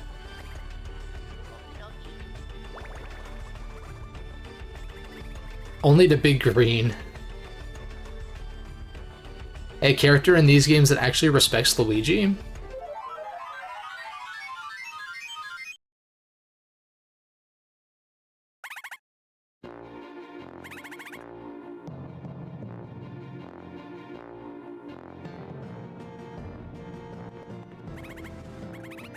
Definitely a mountain. Mount Pajama Joe, what's your deal, huh? This is an A and B conversation show. Shut up. Damn, this Dreamstone spirit or whatever is a real asshole. Reminds you of this one video you watched with 200 Marios and then one of them turns into Luigi. Sounds like a fever dream. My mind instantly jumped to that GameCube tech demo though, of like the 64. Was it 64 Marios on top of a GameCube? That was like rendered on the GameCube, which is like weirdly meta. There also reminds me of the Mario Kart Double Dash GameCube Battle Arena, which I know mechanically was never really that interesting, but I liked playing on that one because it was a GameCube, which is an iconic system, design-wise. Plus one respect for Luigi, right? Straight up. Oh yeah, right, the GTA thing. You could also do the Fallout one where it's like, Dreamstone Spirit liked that. Or Luigi liked that. Oh yeah! Oh yeah! It's the fastest way out of here.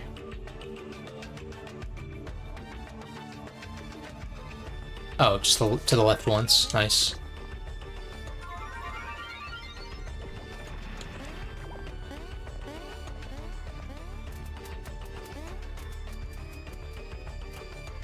We'll make a save.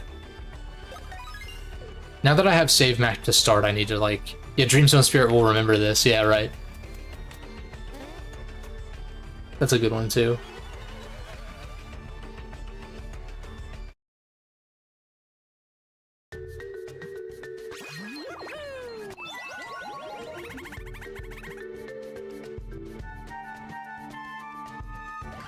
That goes Starlow's out of the loop. The Dreamstone is on Mount Pajamaja. Pajawatsa?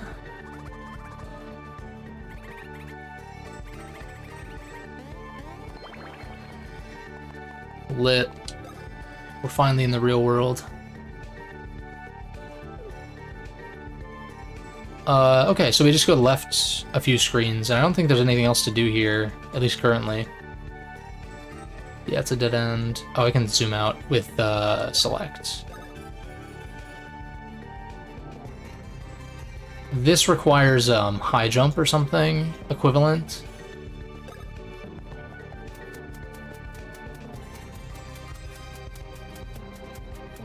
Yeah, what did you find out? That half this game is padding. Yeah, I guess that's fair.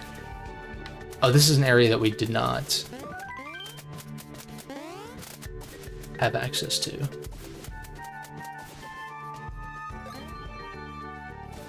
Gotta knock these out. They're fun little side-scrolling platforming sections. Or like puzzle platformers, more like.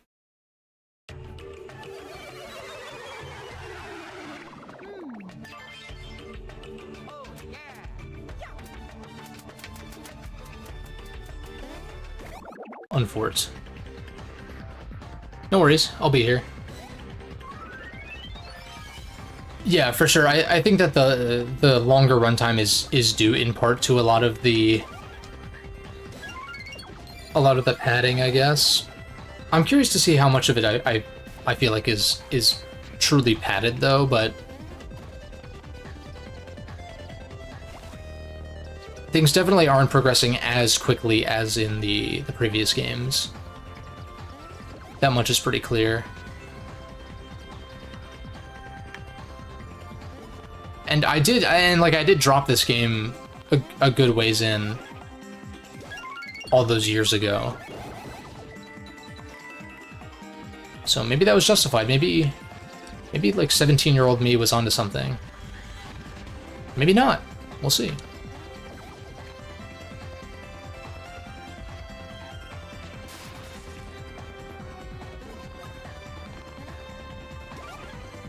Oh, that's the pay... Okay, I was like, what was that lightning? And that's the payback, overalls or whatever.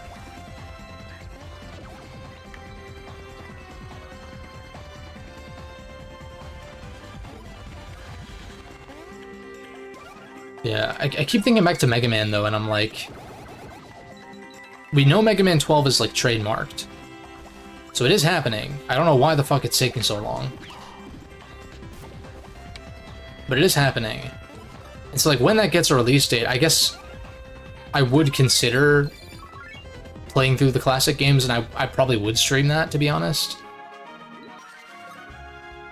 Because I haven't done that before, but... It just depends. My mood would have to change a lot between now and then, because currently I don't really feel compelled to do that. But we're also not talking about current me either. Where's the high rolls at? Stash? Yeah.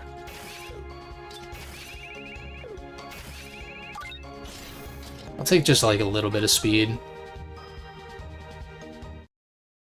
Use the bros move in the dream world. Oh, I guess that's a good point.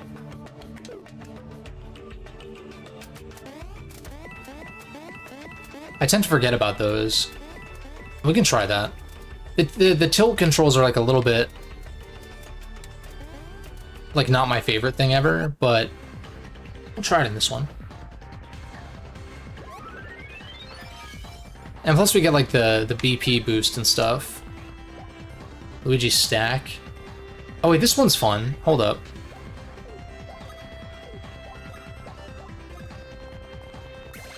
I remember this one being pretty easy to pull off, because you just... Oh shit.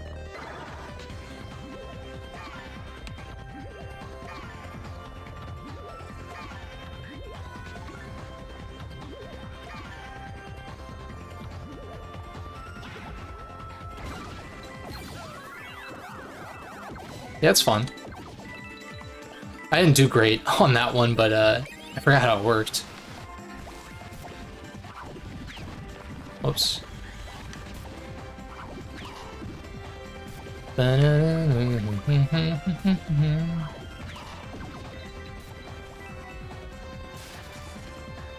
a buddy of yours was saying trademark for... There's a trademark for Mega Man Tyson. I don't know how much water that actually held. Yeah, and plus these companies will trademark stuff even if they don't even end up using it. One that comes to mind is Pokemon Delta Emerald is trademarked, I want to say, or they registered the domain for it or something, and that obviously never happened. But I'd hope that there's multiple Mega Man projects in the works, because not only does it seem likely that 12 is going to be a thing, but they did put out that survey somewhat recently, as well as the Battle Network Legacy Collection selling really well, too. And just 11 selling really well as well, so...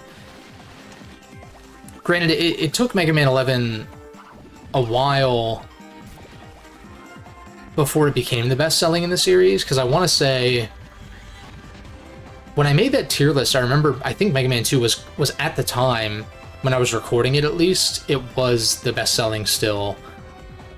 And then 11 ended up surpassing it within those following months. So it was by the end of 2022.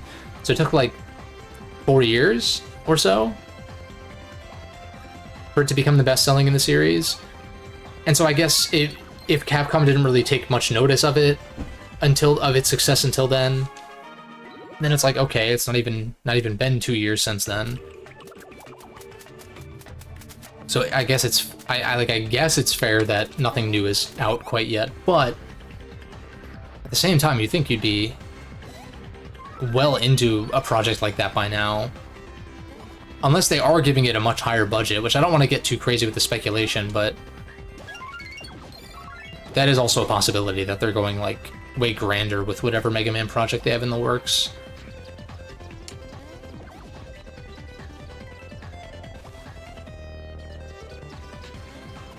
Whoops.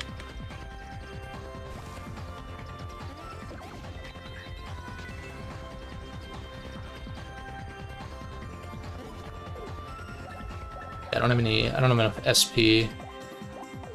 Also, I'm dangerously close to filling this up, so I feel like I want to use this. Which that would have been better used at the beginning of the battle, of course, but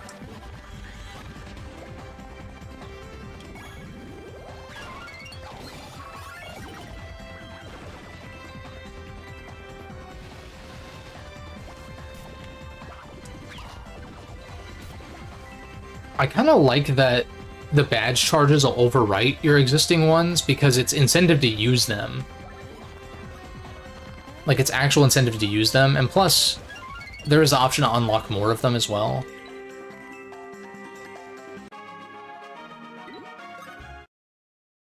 It did just occur to me, too, that the damage reduction... selecting the damage reduction for Mario was probably a smart idea. Although next time I want to get him another gear slot for sure.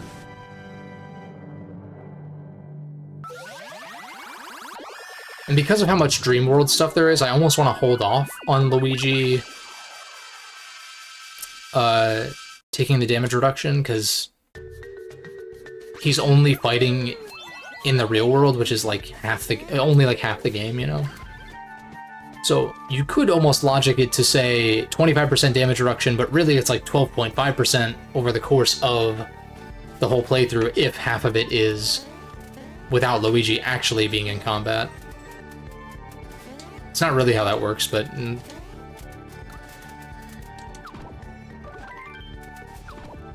like, long-term, damage reduced will be, like, about half that of Mario, theoretically.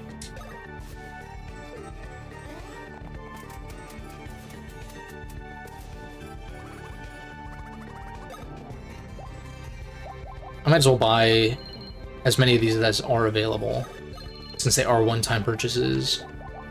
And I already almost have all of them, which is interesting. I'm surprised they dumped so many on you at the beginning. I guess it's good to have variety early on, but...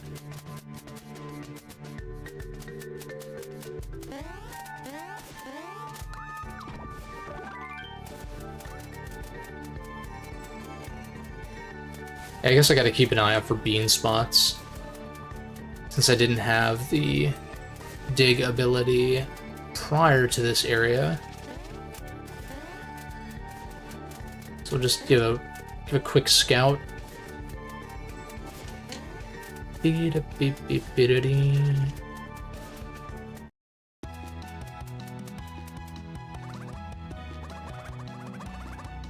say capiche?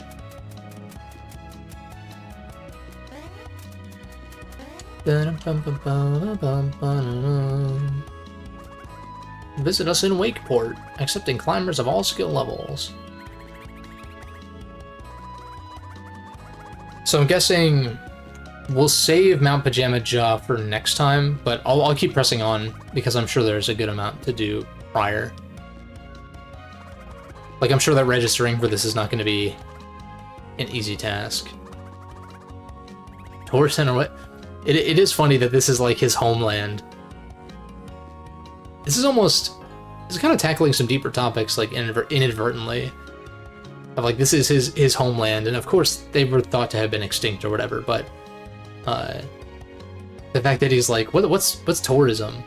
Like, they've turned my kingdom into a tourist trap.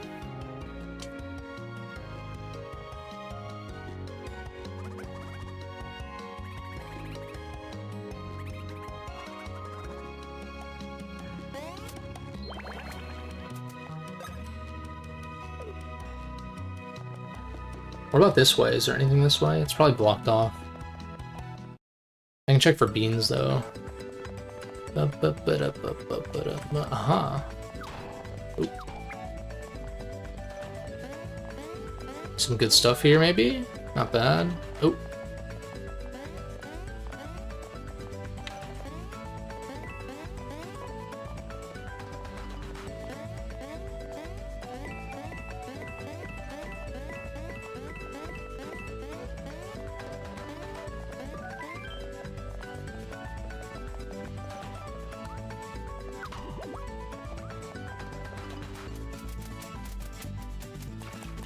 Any beans?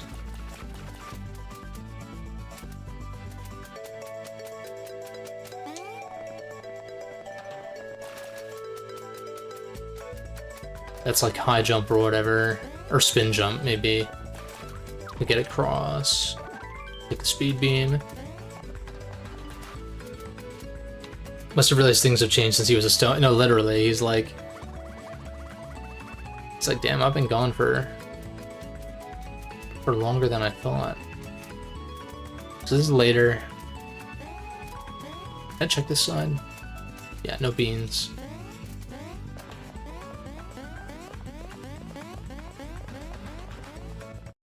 Bum ba dum bum bum bum ba dum bum. Bum bum.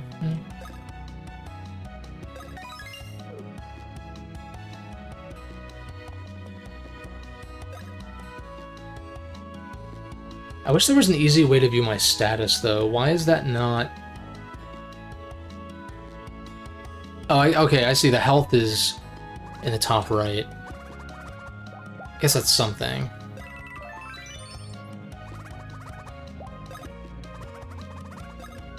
I don't know if this is like the DS Pokemon games where every shop updates their stock. It looks like it is, because this is like... This was probably the first... Or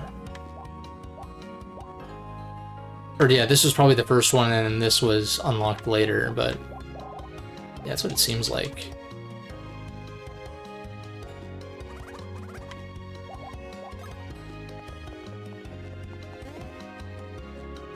I literally just saved. I don't know what I'm doing.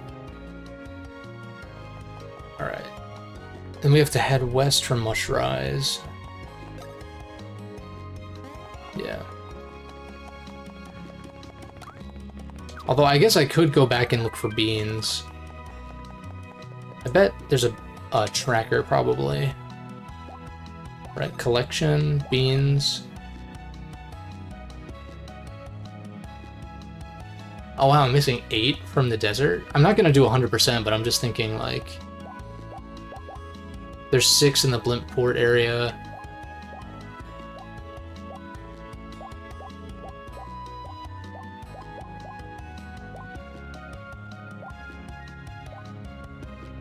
I feel like I might as well... Well, we're probably gonna have to go back to the airport later anyway, but...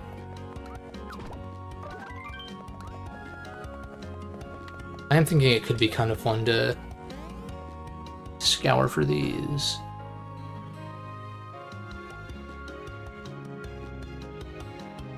Okay, so it's all the way up here, so I guess...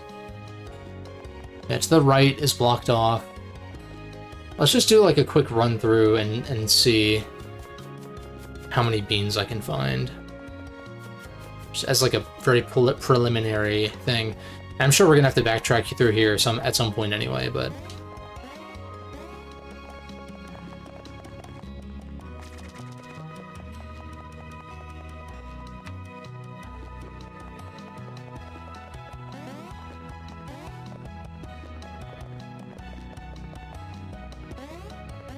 No beans up there.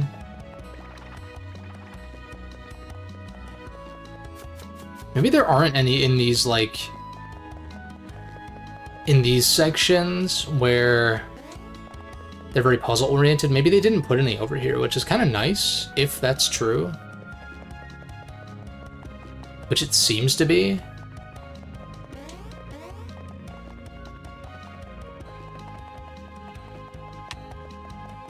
Although it means I'm wasting my time running around here now, but...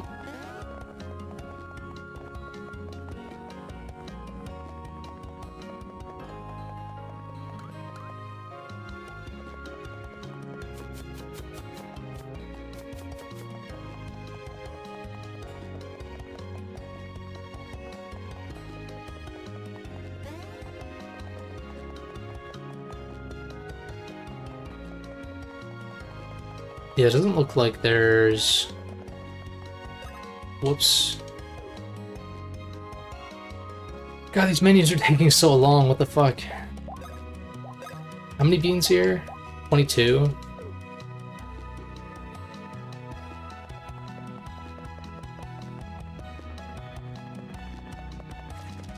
Okay, maybe...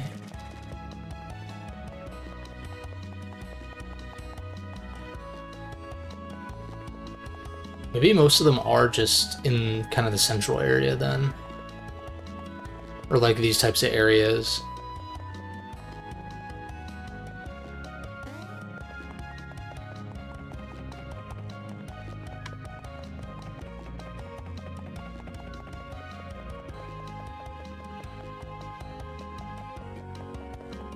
Or it's also possible that a lot of them are to the right of where it's blocked off. It's possible. Because I'm surprised at how few that I'm finding.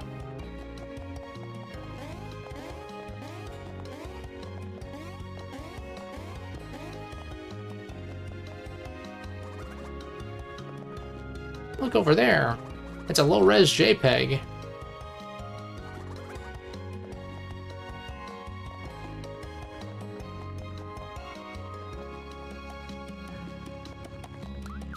There's one.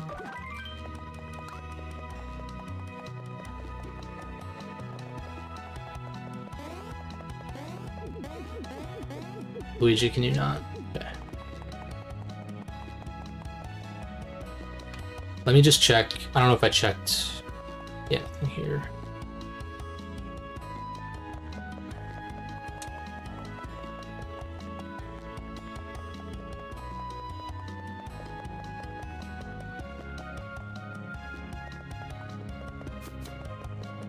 Just gotta inspect the perimeter, you know, make sure there's no shenanigans going on. I don't know why I keep doing that. So I already checked over here. Check this area to the right. Oh, there's one.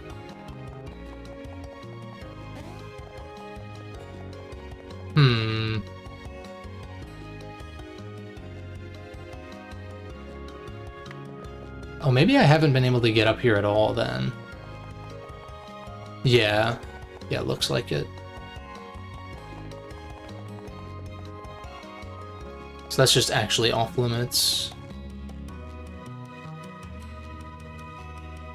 This is where I entered from, that's blocked off. Okay.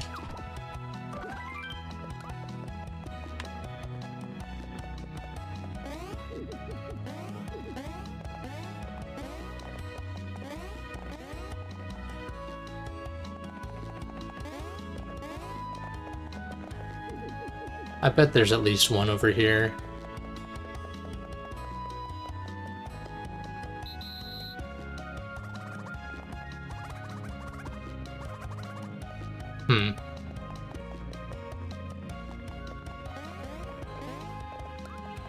Although I can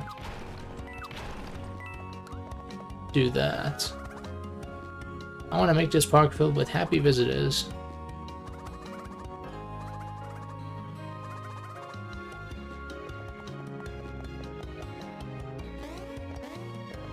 God, the music is so pleasant, though. I'm just vibing right now.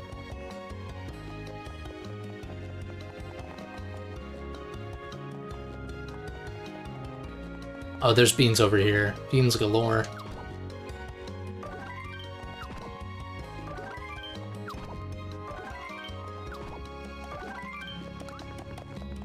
Nice.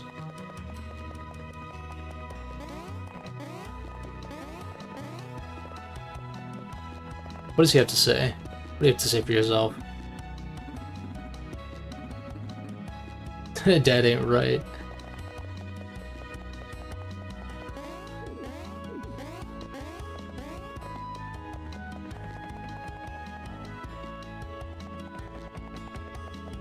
And now...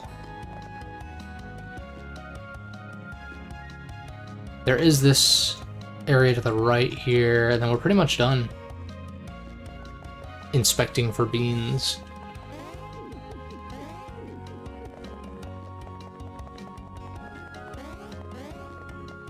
Let's check over here real quick.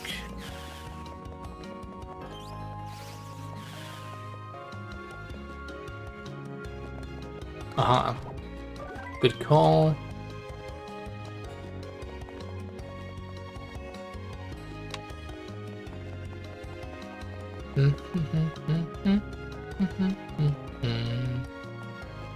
Enter the other way. This is like some kind of high jump thing. I guess if there's a bean up there, we'll have to do the puzzle again, but nope.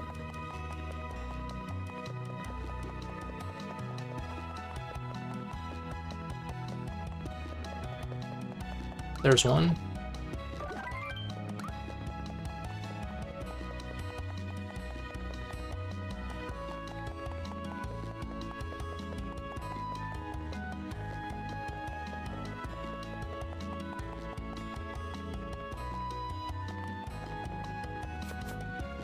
Alright, we haven't done any battles, so no reason to heal, no reason to check for items.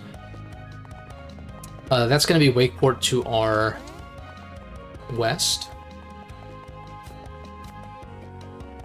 That's like high jump or some shit. Check this out. Oh, we can do this now. At least part of it.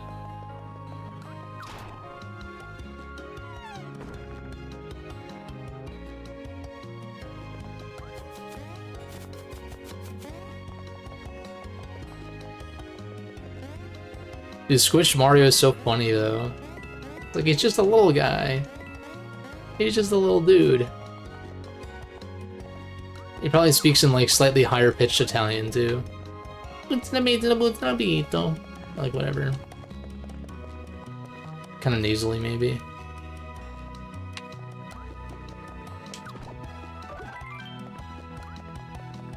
Yeah, I'm assuming... Yeah, okay. That's blocked off by high jump.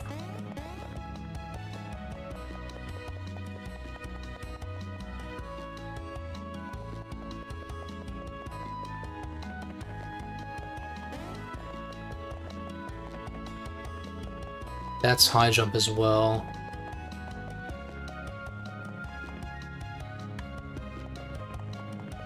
And is this just a dead end? Weird. It's like a question mark, almost. There's nothing to, like... Yeah. Maybe this is like a story thing later on or something. That'd be my guess. Find some magical MacGuffin over there. Or chase some enemy, some fiend into that dead end.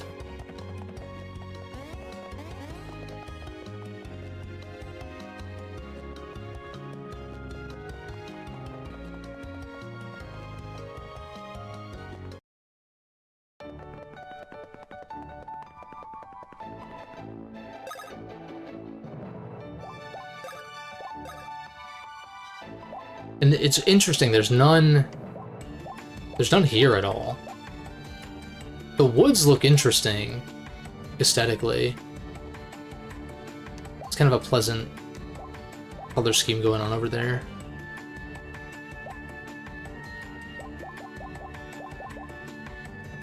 So we got half the beans in Mushrise Park. There's 6 at the Blimp Port, so assuming I can get all those, I would like to do that. Where does this go, though? Oh, right, this dungeon, that's right. That's right. Apparently this game is pretty long, Gustavo. Like, it's supposed to be closer to, like, 40 hours or something like that. Compared to the previous games, which were, like, you know... Was it, like, 15 or so for the first 2, and then Bowser's took me almost exactly 24 hours, or something like that. This is supposed to be the longest of the 5, and I would bet that there's backtracking because we've already seen at least portions of a lot of these locations, and I guess these six beans are included in Or no, they're not included in the palace, but it's like a wider area than I thought. I figure I might as well just get all of these, assuming I can.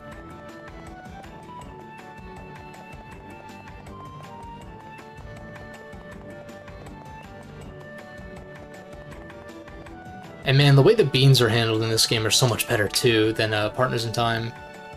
Bowser's did them the same way, just stat boosters, but... Although I do like the way Superstar Saga handled it with, you know, bring a certain amount of each type of bean to make the stat boosters.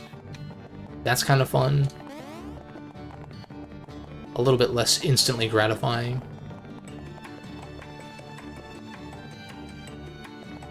I don't know if there are any beans over here. This is probably a hard surface, right? Yeah. So that would be a no. So no point in checking, I guess.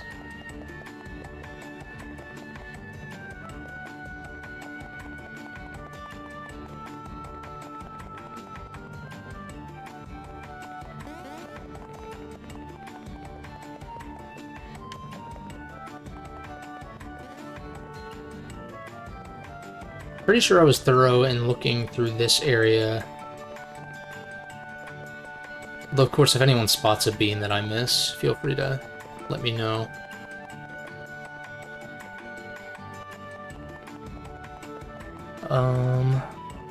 Okay, so it just kind of loops around.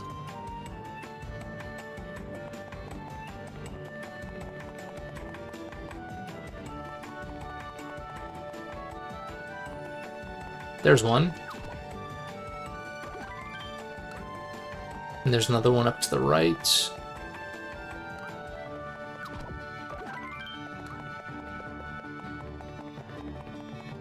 It is kind of funny you can hammer Mario down on top of the bean, which in theory would push it further down, but of course mechanically that would be annoying.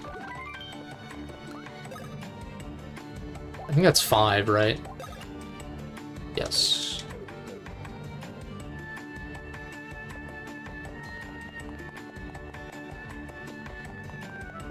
And honestly, this world seems a little bit more tightly constructed as far as like distance between locations, to where I could legitimately see myself 100%ing.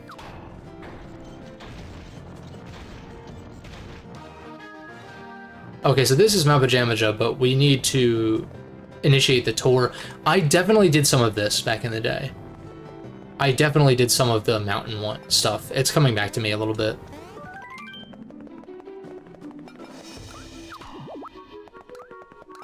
But they're gonna stop me because I need to go activate the tour or whatever. I think it's kind of cool even in linear games when they do let you do stuff like this where you can kind of go to another area but not quite. I don't mind that. What the fuck? I was like, what was I caught on?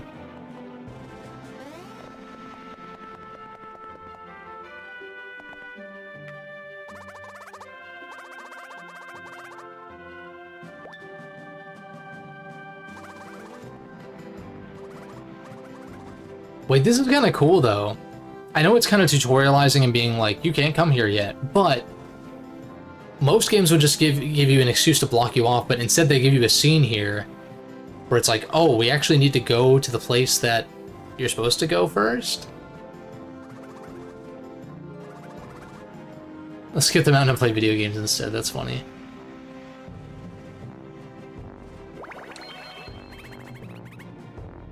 That bass trombone's going hard.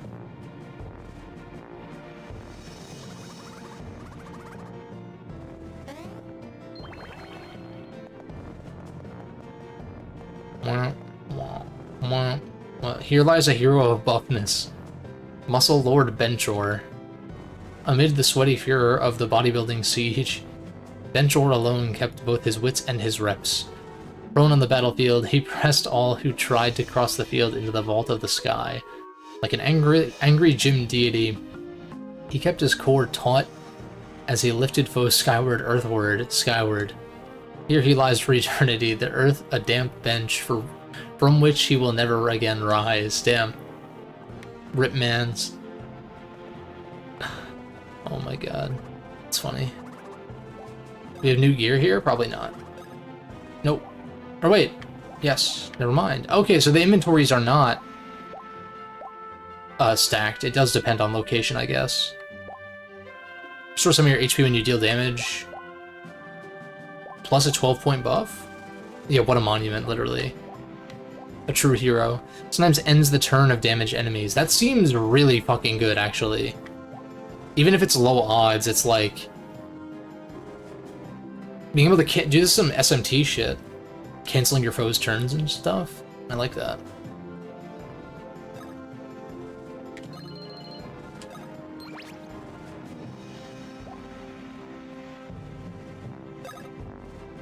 Can I compare? Oh, whoops, wrong button. Or wait, wrong button? Or...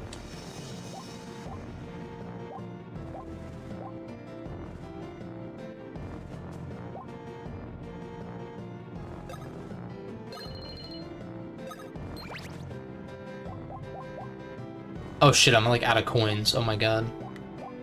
Stash. These are just flat buffs. Not great either. EXP Bro Gloves. Superwear. Ooh, fighter wear. Way slower though, but I'm wondering how much that really matters. I feel like the heart boots are pretty good.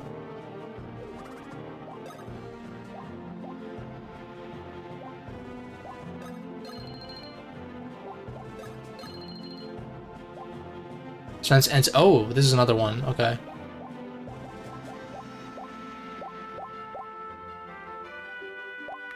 This is pretty bad.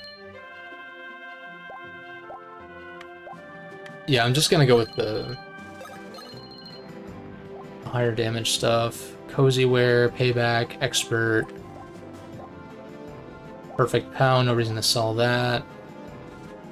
That could be useful, maybe. There's a lot of backtracking. Okay, so there's something like the Beanstar Peace quest. That makes sense. So I won't sweat like scouring for the beans until they force me to go back to those other areas.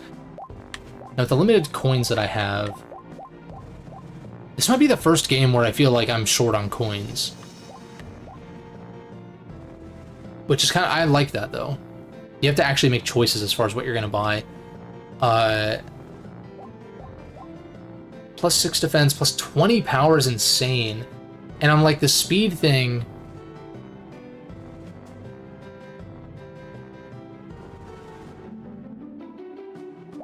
I'm like, yeah, maybe the enemy goes first, but you still take... don't you still always take a turn after the enemy? It's not like a Final Fantasy X or something where enemies can go multiple times in a row if you're too slow, right?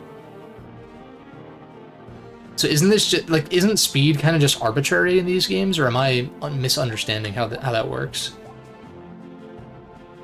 Because I guess I can test it out. Because it seems insane to me, like 20 power buff is nuts.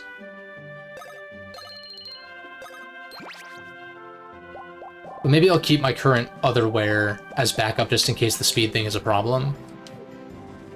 But like in FF10, which I've only played a little bit of, I'm gonna play it in full, or plan to do that when once I finish the Pixel remasters. But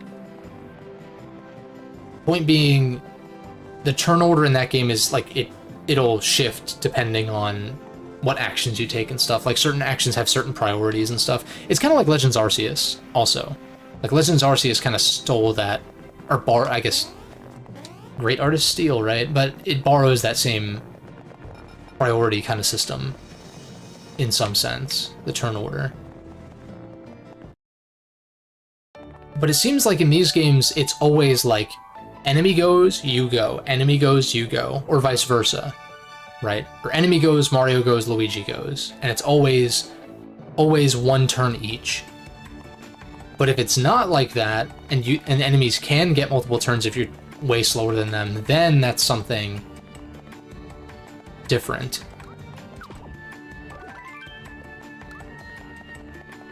But I've never used gear that purposefully makes me slow. Oh, you're good, dude. You're all good. So that should be all of the beans in the airport. So we'll just leave that for now. Let's just go to Wakeport. I'm not going to sweat getting the rest of the Mush Rise or Dozing Sands stuff.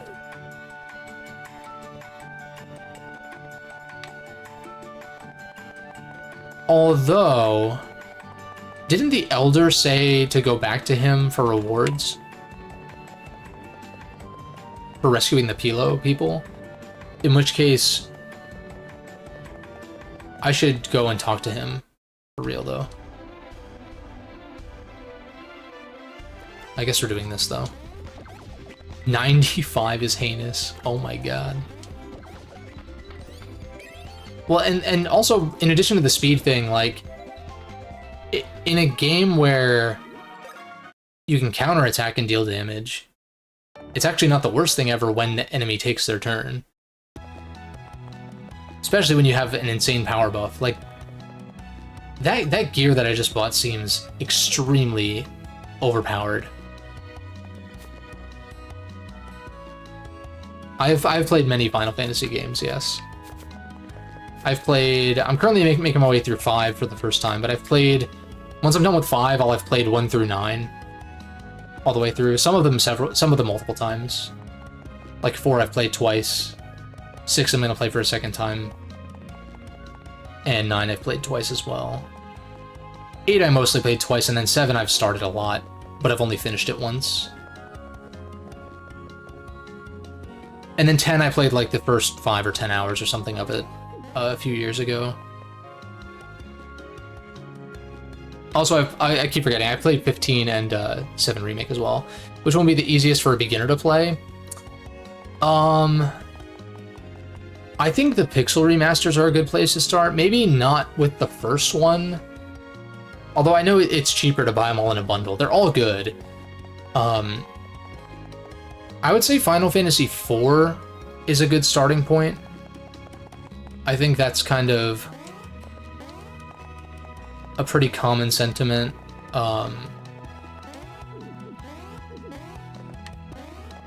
Yeah, I would say 4 is a good starting point.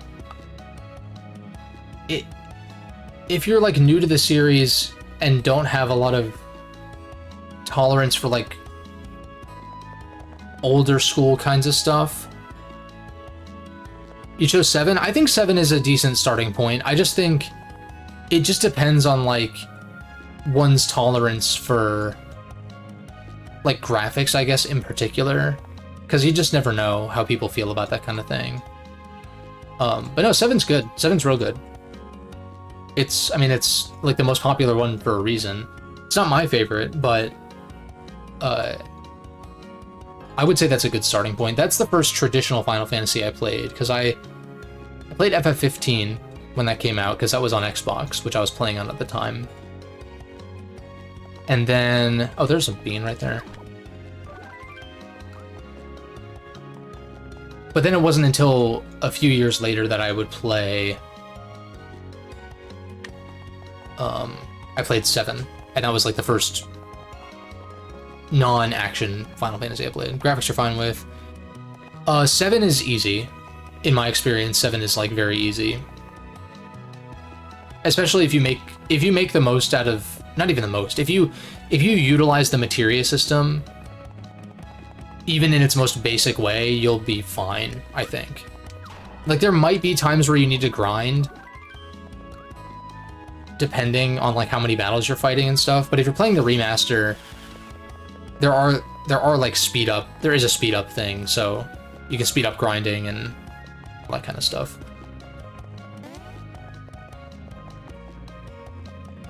But I would say, yeah, I'd say 7 is like pretty accessible compared to some of the others.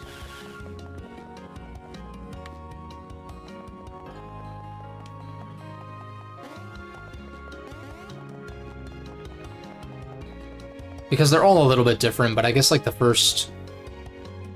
I guess 4 kind of changed things, sort of, but I would almost say the first 6 are pretty similar in a lot of ways, even if there are major shifts and changes from 3 to 4.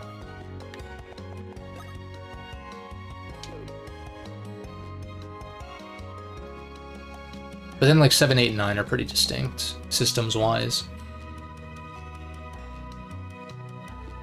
Like knowing you're gonna stop. Oh, probably go for maybe not quite another hour. But I mean, you don't have to schedule your night around my stream necessarily. If you want to go do something else, I mean, it's totally your prerogative. But I'll probably go for another 40 minutes or so, 45. Alright, where the fuck is... Is it further south? Oh, it's to the right here, yeah. I was gonna go talk to Eldream about my rewards for rescuing these Pilo people. I guess they're just called Pilo. Or Pilo, I don't know. You must construct additional Pilos. I've literally never played StarCraft in my life, but I do know that meme.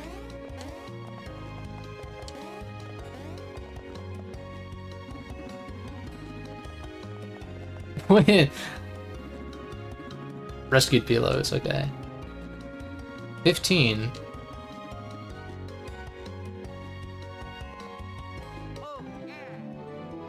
Oh, maybe I shouldn't have bought gear then. Maybe it's fine though.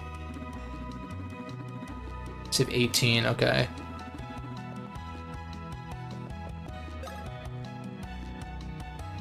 Or someone saying FF9 or FF10 had some similarities to Xenoblade 3.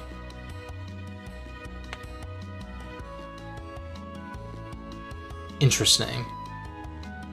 It was probably similar to Xenoblade. I don't know in what factor they'd be talking about, but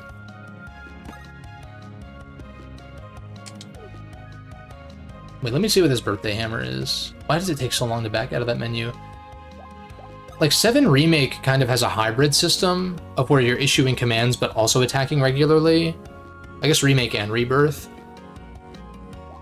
So that would be the one that jumps to mind as being similar to Xenoblade, just from a surface level. Oh, if it's your IRL birthday. I don't even know if I have that set.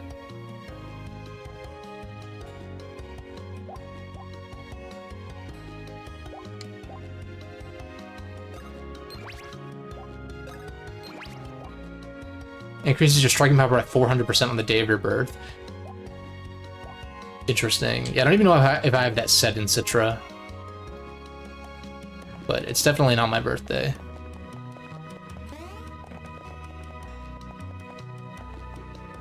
Oh, you're gonna start a YouTube series on FF7? Hey, best of luck.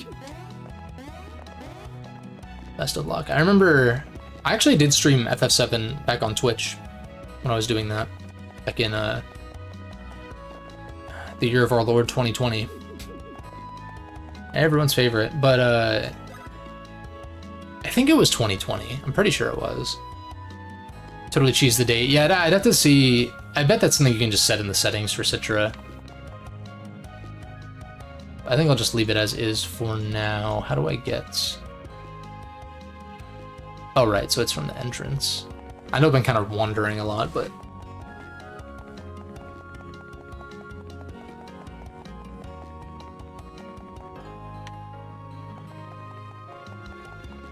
Yeah, the Murder Hornets. I forgot about that, actually.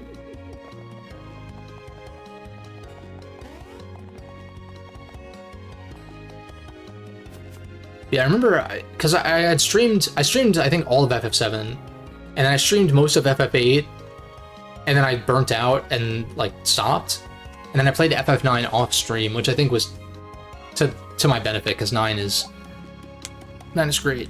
And I think not streaming games like that, well, it depends on the person. I think for me, trying to stream all 3 of those back-to-back was probably not the greatest idea. Probably should have taken a break between 7 and 8.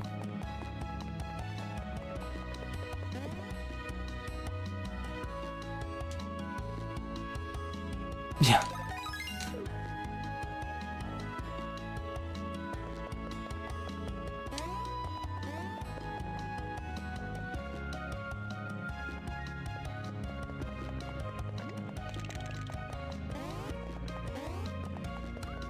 Yeah, I would say, like, generally when it comes to Final Fantasy, and, like, picking a game to start with, though, just generally speaking, is, like,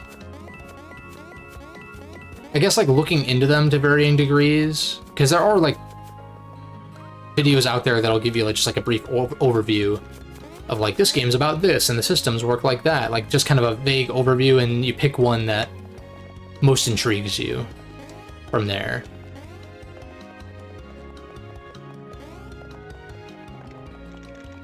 Although I also think, I don't think you can go wrong with starting from the first one with the pixel remasters. Just knowing that it's a very old school game. And that's why I think Final Fantasy IV is a good starting point, because that's really where story and characters become a lot more of a focus. Similar to you referring to, people in the world would pass on the dead. Oh, 9 and 10 kind of have an element like that with the afterlife kind of thing. It's more so 10 though. I don't know if it's technically a spoiler for 9 that there is something like that, but 10 is very spiritual in that way. Like, it's very focused on that aspect.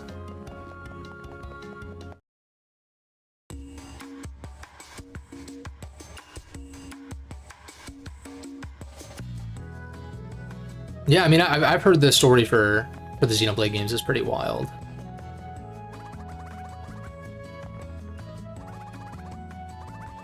I'd like to give those games another try sometime.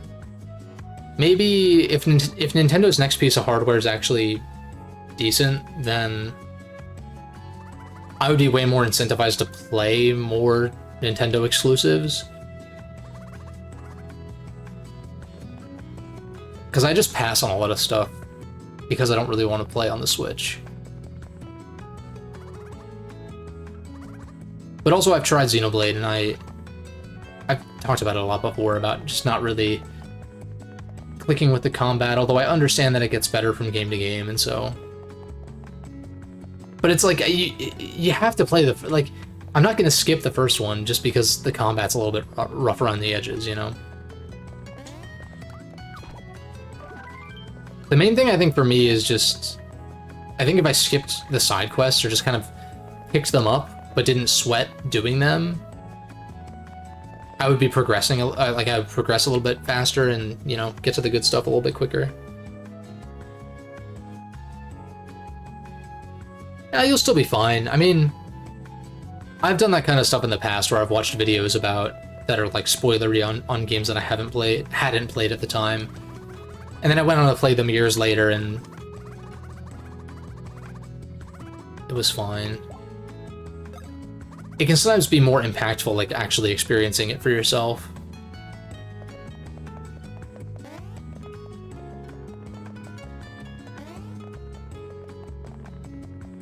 Wait, there's an attack piece over here? Wait. Where? Oh, up here. Oh, up top, or... Oh. Oh, NPCs have them here. Interesting. Xenoblade Definitive Edition functions better than Xenoblade 2 in quality and frame rate. Side quests generally not needed. Why are there so many of them then? Jesus Christ. There's so many side quests in that game, it's absurd, and they're all just like... They're very MMO-esque. And that game just feels very MMO-esque, just kind of generally.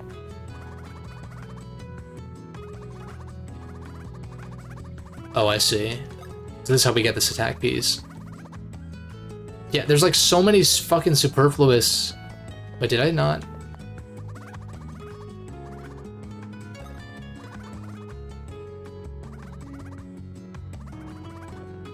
Oh, I need to be... Oh, I guess these guys need to be injured to some effect? Am I full health? I'm gonna save, but...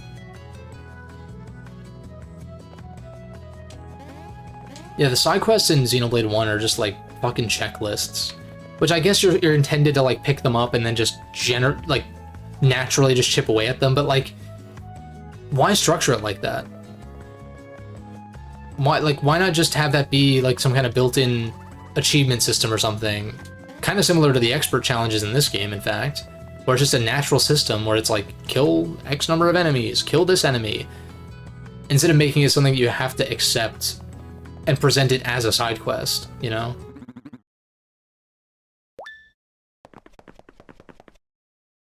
Yeah, I might give him a watch. I'll go check him out.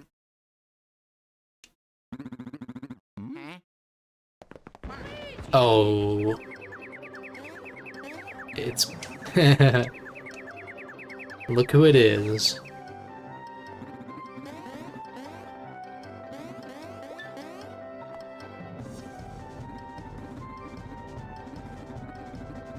He doesn't remember us. The Baron of Burgle. Spy Coaster egregious. Typically do them for gold. Oh, and there are achievements in the game too, which reward EXP. Okay.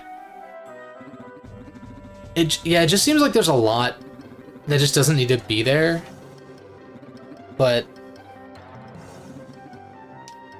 I don't even know if I played like 10 hours of it. I probably did play close to that, maybe, but...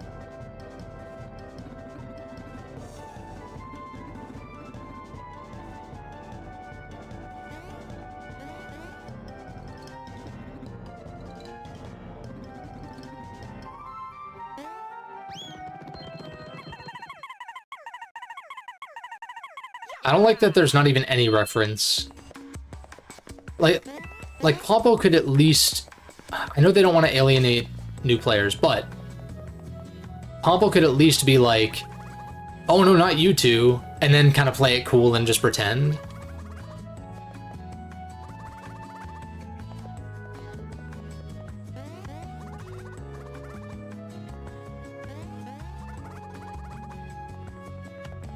What's going on here? Where's this attack? Oh, I see, it's up top. Scale the XP also does remove the need to do the quests. There are many ways that will multiply the XP you earn. I guess if I decide to jump back in again, I'll consider that. I feel like by the time the next system comes out, my plate will probably be clear enough to jump back into Xenoblade Definitive Edition.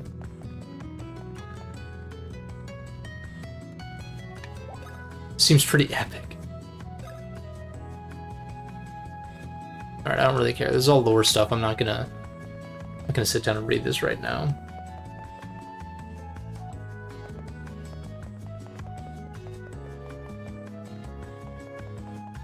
Yoshi. Don't get fast travel in this game until after you scale the mountain. Okay, cool. I'll keep that in mind. That is nice that there is fast travel, though.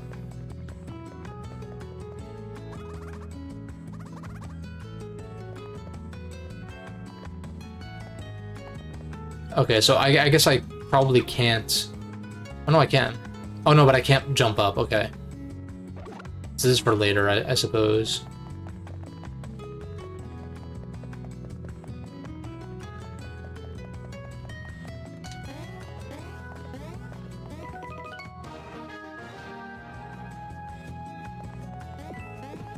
Oh, whoops. Ew.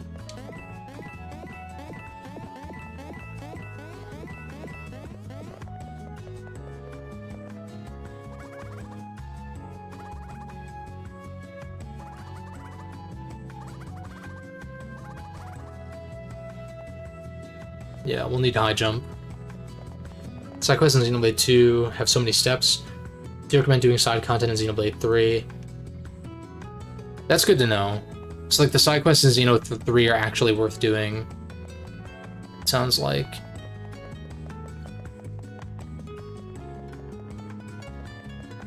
Yeah, because I'm wondering... Because to me, as an outsider, and this is kind of a reductionist way to look at things, which I try to avoid these days, but can't help it. Because I have a tendency to go back to my favorite games in a series as opposed to, like, playing every single one. So what I would guess is I would end up playing Xenoblade 1 and Xenoblade 2, like, just one and done. And then Xenoblade 3 would be the one where it's like, okay, knowing what I know about the first two, maybe that's a game that if I enjoy it enough on its own, of course, that I could see myself playing again every few years or whatever. Or like just replaying it in general at a later date. Who knows, I could grow to really like the first two to some effect also, but it's like I was saying earlier about Mega Man, it's like, yeah, I could play all of them, which granted, the Mega Man game is a lot shorter, a lot shorter than Xenoblade, so that makes it easier to feel incentivized to replay. But it's like, I'd rather just play the ones that I like the most. And plus, there's no narrative, not really much of a narrative through line there either. So it is different. Oh shit, Kylie Koopa's here too.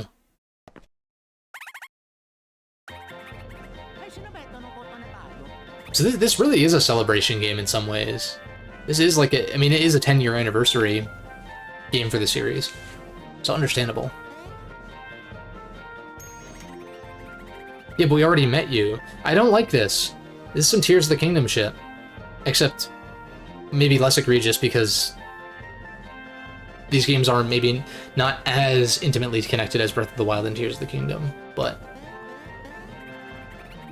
I remember people saying, like, in Tears, characters that you had met in Breath of the Wild they don't even recognize you. They're not even like, oh, hey, Link. They just treat you like a total stranger again, which is like, again, I get it from accessibility, but many series and duologies and trilogies even, not even super long-running connected series, have stuff like that where it's like for longtime players, it's like, oh hey, it's you.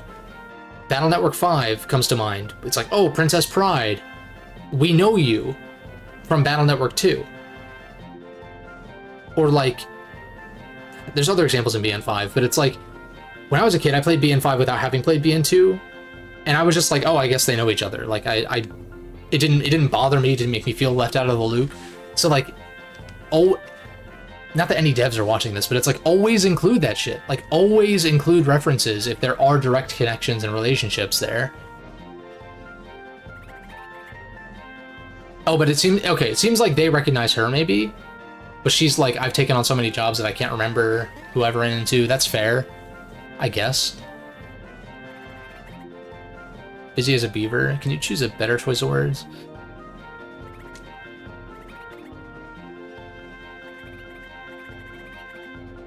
And I guess Popple, well, the thing is the bros don't talk explicitly, and Popple was just kind of yapping his mouth off, so it's possible that Popple just doesn't remember either, but it's like, those are opportunities to like flesh out those connections, you know? a couple of limp noodles.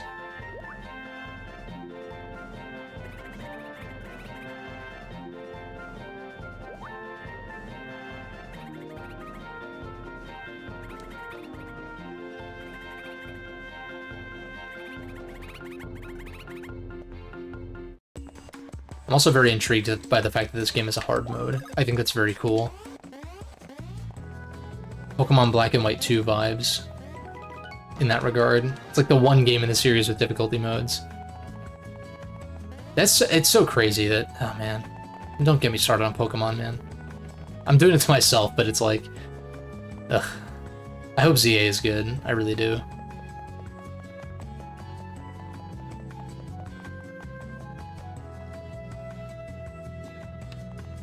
Oh shit, lots of attack pieces. So that the area to the south here was blocked off. Oh yeah, this is like on the rooftops that you go north. This is also rooftop entrances, I think. Cool. Okay. Still alive, indeed.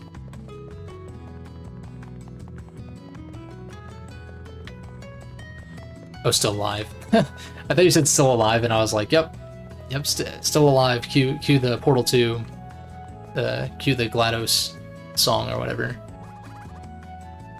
But no, yeah, still alive. Not gonna be going for too much longer, but I'd like to at least knock out this as much as I can in this area.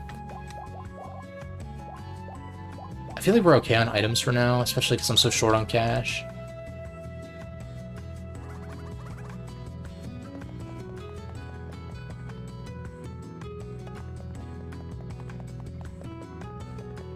Anyone else forget that Peach is still kidnapped?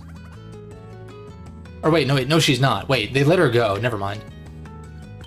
For a second, I was like, wait a second. Congratulations. It's the Melee announcer, right?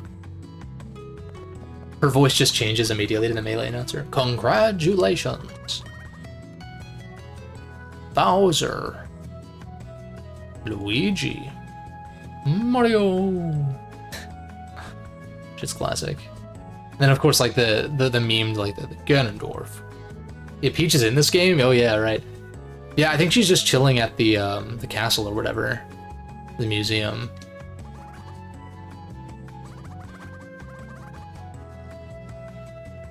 It is kind of funny that they have these shops that, like, who else is buying badges like that?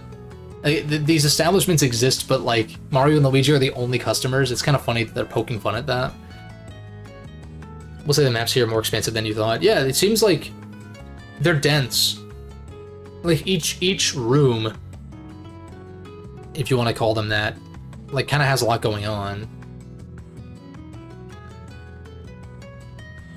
Oh right, I unmapped start. Why is it making me do this then? That's very weird. The fuck? Where is this?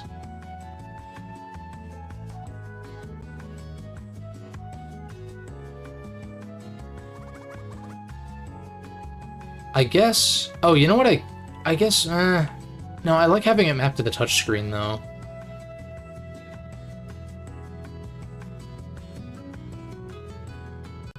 I was thinking I could just map start to Y instead. Badges. Oh my god. Why are they tutorializing this late? What on earth? I guess Star Force 3 did a similar thing, right?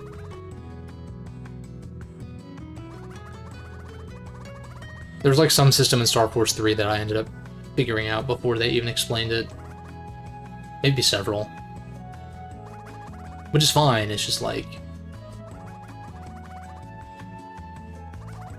It seems weird that the badge shop in Dozing Sands or whatever didn't explain this to me. Huge lag spike. Oh, I just noticed my bitrate is like climbing back up. Weird.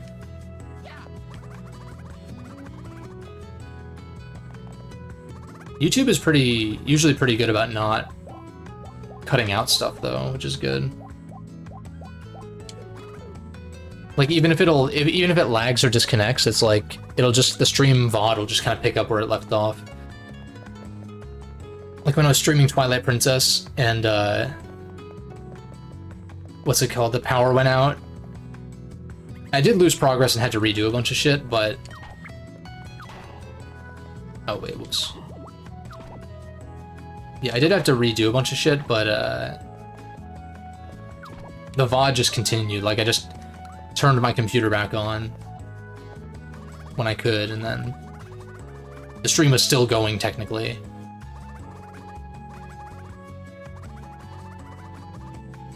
I'm Hood. Who there? Look at you, Who, with the big ol' stashes. Bet those make Who popular. The power of the stash, boys.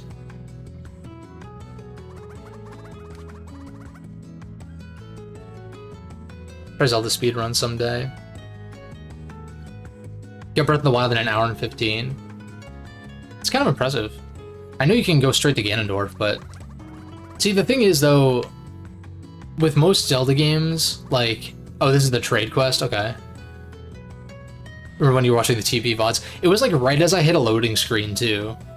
Which was the weirdest part. Like, I was trying to exit towards Hyrule Field from, Lake Hylia, or not Lake Hylia, Zora's Domain. And it's like power went out immediately as I crossed through. Which was kind of odd. Will Who help me? The thing with Zelda games, though, is like...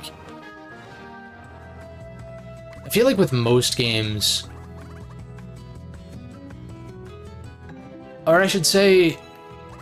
the only games that I would like seriously consider speedrunning are mostly platformers, because they kind of lend themselves to speed. Like when it comes to, I mean, I guess Breath of the Wild, because I don't really care for playing that game casually, then maybe speedrunning it would be more enjoyable to me or something, but at the same time, I don't mind like playing games fast. Like, think about Ocarina of Time. My Ocarina of Time stream that I did on the channel, I did that in 3 sessions. I fucking blitzed that game, man. I know that game. That's another game that I know better than I think I do. Like, I know Ocarina of Time very well. And I guess it makes sense. I've been playing it on and off since the Wii Virtual Console, so... Was it like 15 years or so? Maybe a little bit more. Topic Pokemon. Fell off hard during the Great RPG. Yeah, Legends Arceus was good. That's why I'm hopeful for Legends ZA, Legends Zaza, right? As people are calling it, but yeah, like if they, I'm assuming Legends ZA is going to be even better than Arceus. Like I don't know, I don't see how it couldn't be. And so that's a very good thing.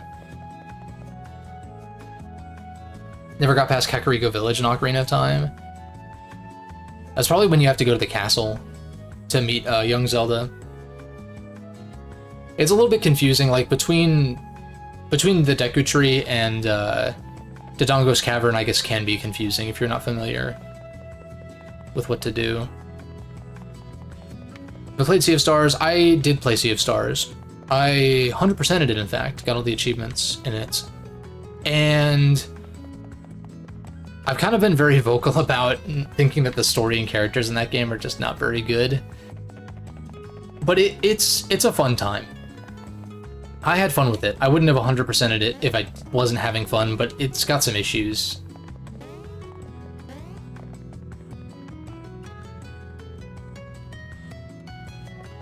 In my opinion, of course.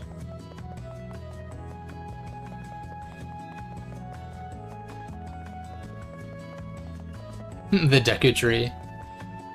Yeah, I guess even the Deku Tree, like I remember first, like when I first played Ocarina of Time back in, I don't know, 2008 or whatever. Because it might have been on Virtual Console prior to that on Wii, but I don't think it was until Smash Brawl came out with the masterpieces where you could play like a little bit of those Virtual Console games. But like knowing to go to the top of the tree and then jump down into the web, there's some stuff like that that wasn't like maybe as intuitive as you might think.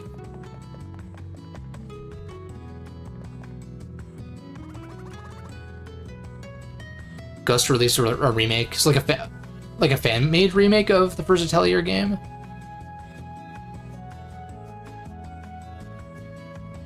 Won 100% it, but the Shell Quest held you back. Apparently couldn't challenge the Wheelmaster, even though... I think there was one Wheels guy that I accidentally skipped over too. And had to go back to... I remember that was annoying because I went all the way to the Master and then had to backtrack out because I think I was missing one. Weirdly. I don't remember where it was though, because this was like months and months ago at this point. Oh, official remake. Oh, cool. That's cool. And yeah, the shells were kind of tedious. For me, the achievement that...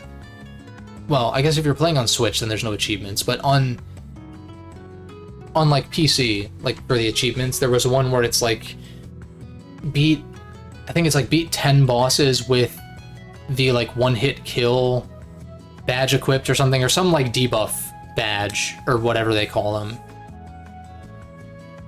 And that wasn't too bad because I just did New Game Plus and just equipped the badge specifically for the boss fights. But I did have to play through like about maybe half the game again or something. I just skipped all the dialogue and stuff that time around, but that for me was the more tedious one. I actually found 100%ing it, just like the map in general, was pretty enjoyable. Like, the exploration, I think, in that game was pretty solid. Combat was a little tedious, and progression was just not really that existent. Boss fights were cool, though. Story is characters are bland. I didn't like Garl, like, at all. And he's, like, forced on you so much in that game. And it pissed me off. Because, like, it was fine the first couple of times Garl kind of forces his way to the front of the conversation.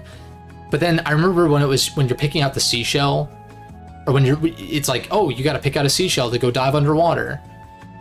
And then Garl is like, I'm gonna pick this one because I'm a happy-go-lucky dude and everyone loves me for no fucking reason. And then meanwhile, the main two characters are bland as shit.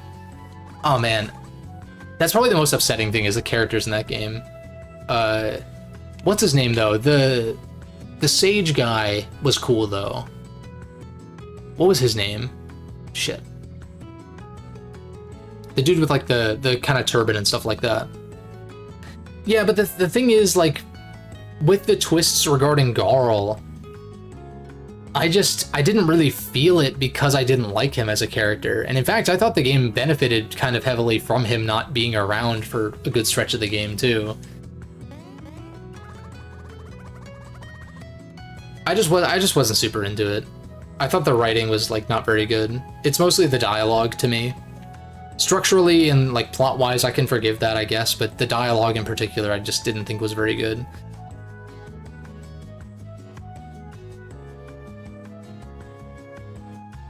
The ninja was cool, but I was thinking more so that the dude who throws, like, the potions or whatever.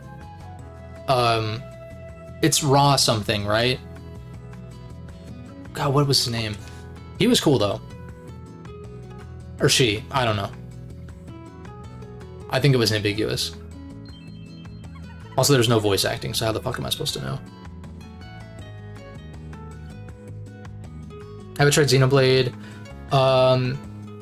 I was talking about that earlier a little bit. I've tried the first Xenoblade, not really for me, but Gustavo swears by it. Gustavo's a big Xenoblade mark in the chat. Oh, the Messenger's great. The Messenger's great. The thing is, the Messenger is a platformer with some Metroidvania elements, and so, yes, there are narrative threads that do, like, loosely tie into Sea of Stars, but it's not really the focus of the Messenger because it is a platformer. And there are platformers with narratives out there, but I wouldn't say that the narrative is, like, the driving force of the Messenger. And I actually found the dialogue in the Messenger, what little there is, to be actually enjoyable. Compared to, like... Yeah, Celeste is one for sure. Celeste is one. Celeste is a good game. I've never been as crazy about it as a lot of people are, but it's good. Those B-side levels are hard too. But I prefer like Super Meat Boy, and as far as those, like, tough one-hit kill kinds of platformers, I prefer Super Meat Boy easily. The slow-mo.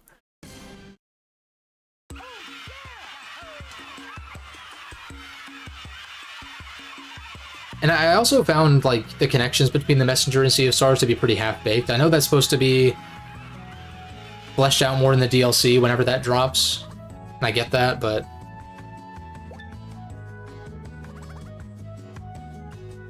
Try mods. Prefer the gameplay of Celeste. I mean, that's fair. Like, there's more going on. Like, you have the dash and the climbing.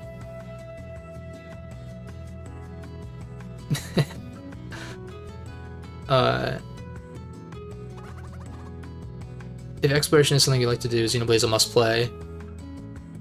Okay, so is Xenoblade much more exploration-focused, then? Oh, you mean you wish you got it on PC to play mods? That's fair, yeah. Makes sense. See, for me with Celeste, I don't know. I don't know that it's necessarily that there's a component that I don't like. I mean, I kind of am not the biggest fan of the climbing mechanic, but it's like fine, because you're not really intended to climb, you're just kind of intended to grip walls every now and then.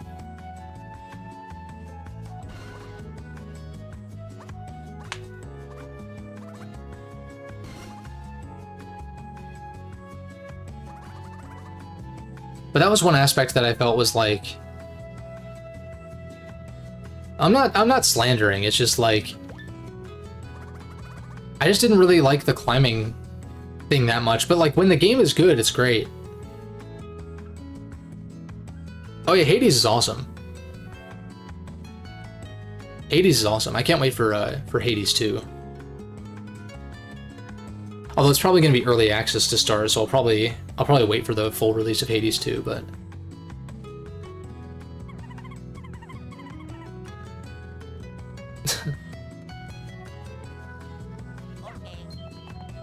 no, it's just one of those things. Like I played Celeste again. Like I replayed Celeste last year, I think. And it was good. One of my favorite parts of that game is the boss fight around, maybe it's more than halfway through, but it's like, it's the one where you're fighting like your shadow self or whatever.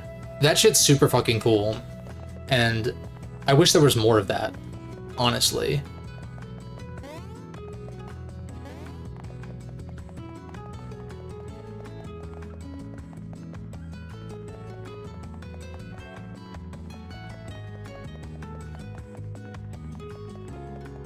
Alright, I'm assuming...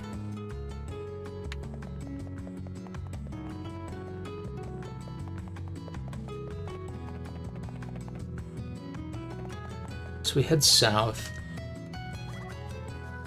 Tourists!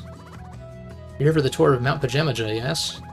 The tour center let us know you'd be coming, okay? Orientation, great. My name is Mario. I like the spaghetti.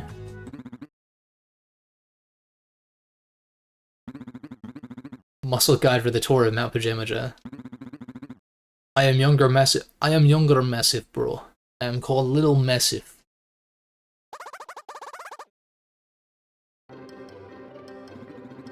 Is tough climbing Mount Pajamaja. The mountain separates beef from side salad.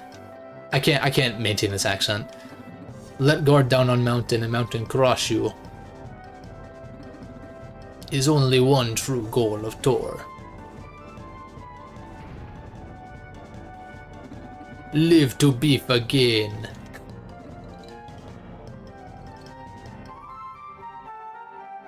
I don't think they're buying it.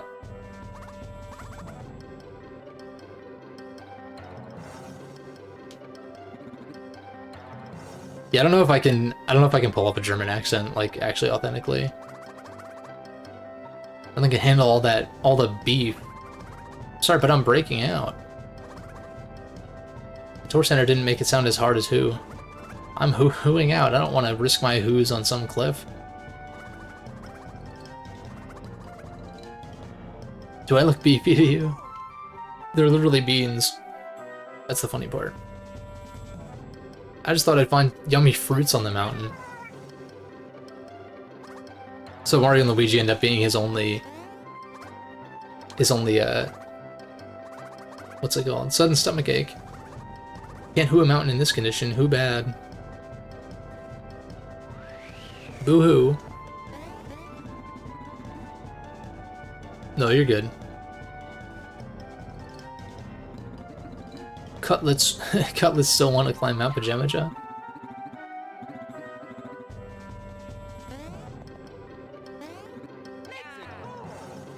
Mexico. And it almost sounds like it says Mexico instead of Let's Go. That's funny. I mean, not really. It's kind of like absurdist humor, but that's the first time I've heard it as that.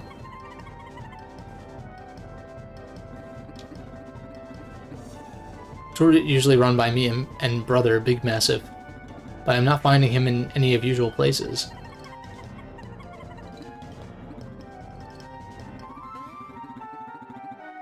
New tour called Big Massive Hunt.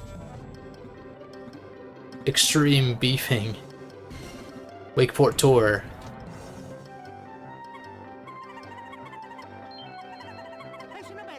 Oh, sono la bella la butta rapido.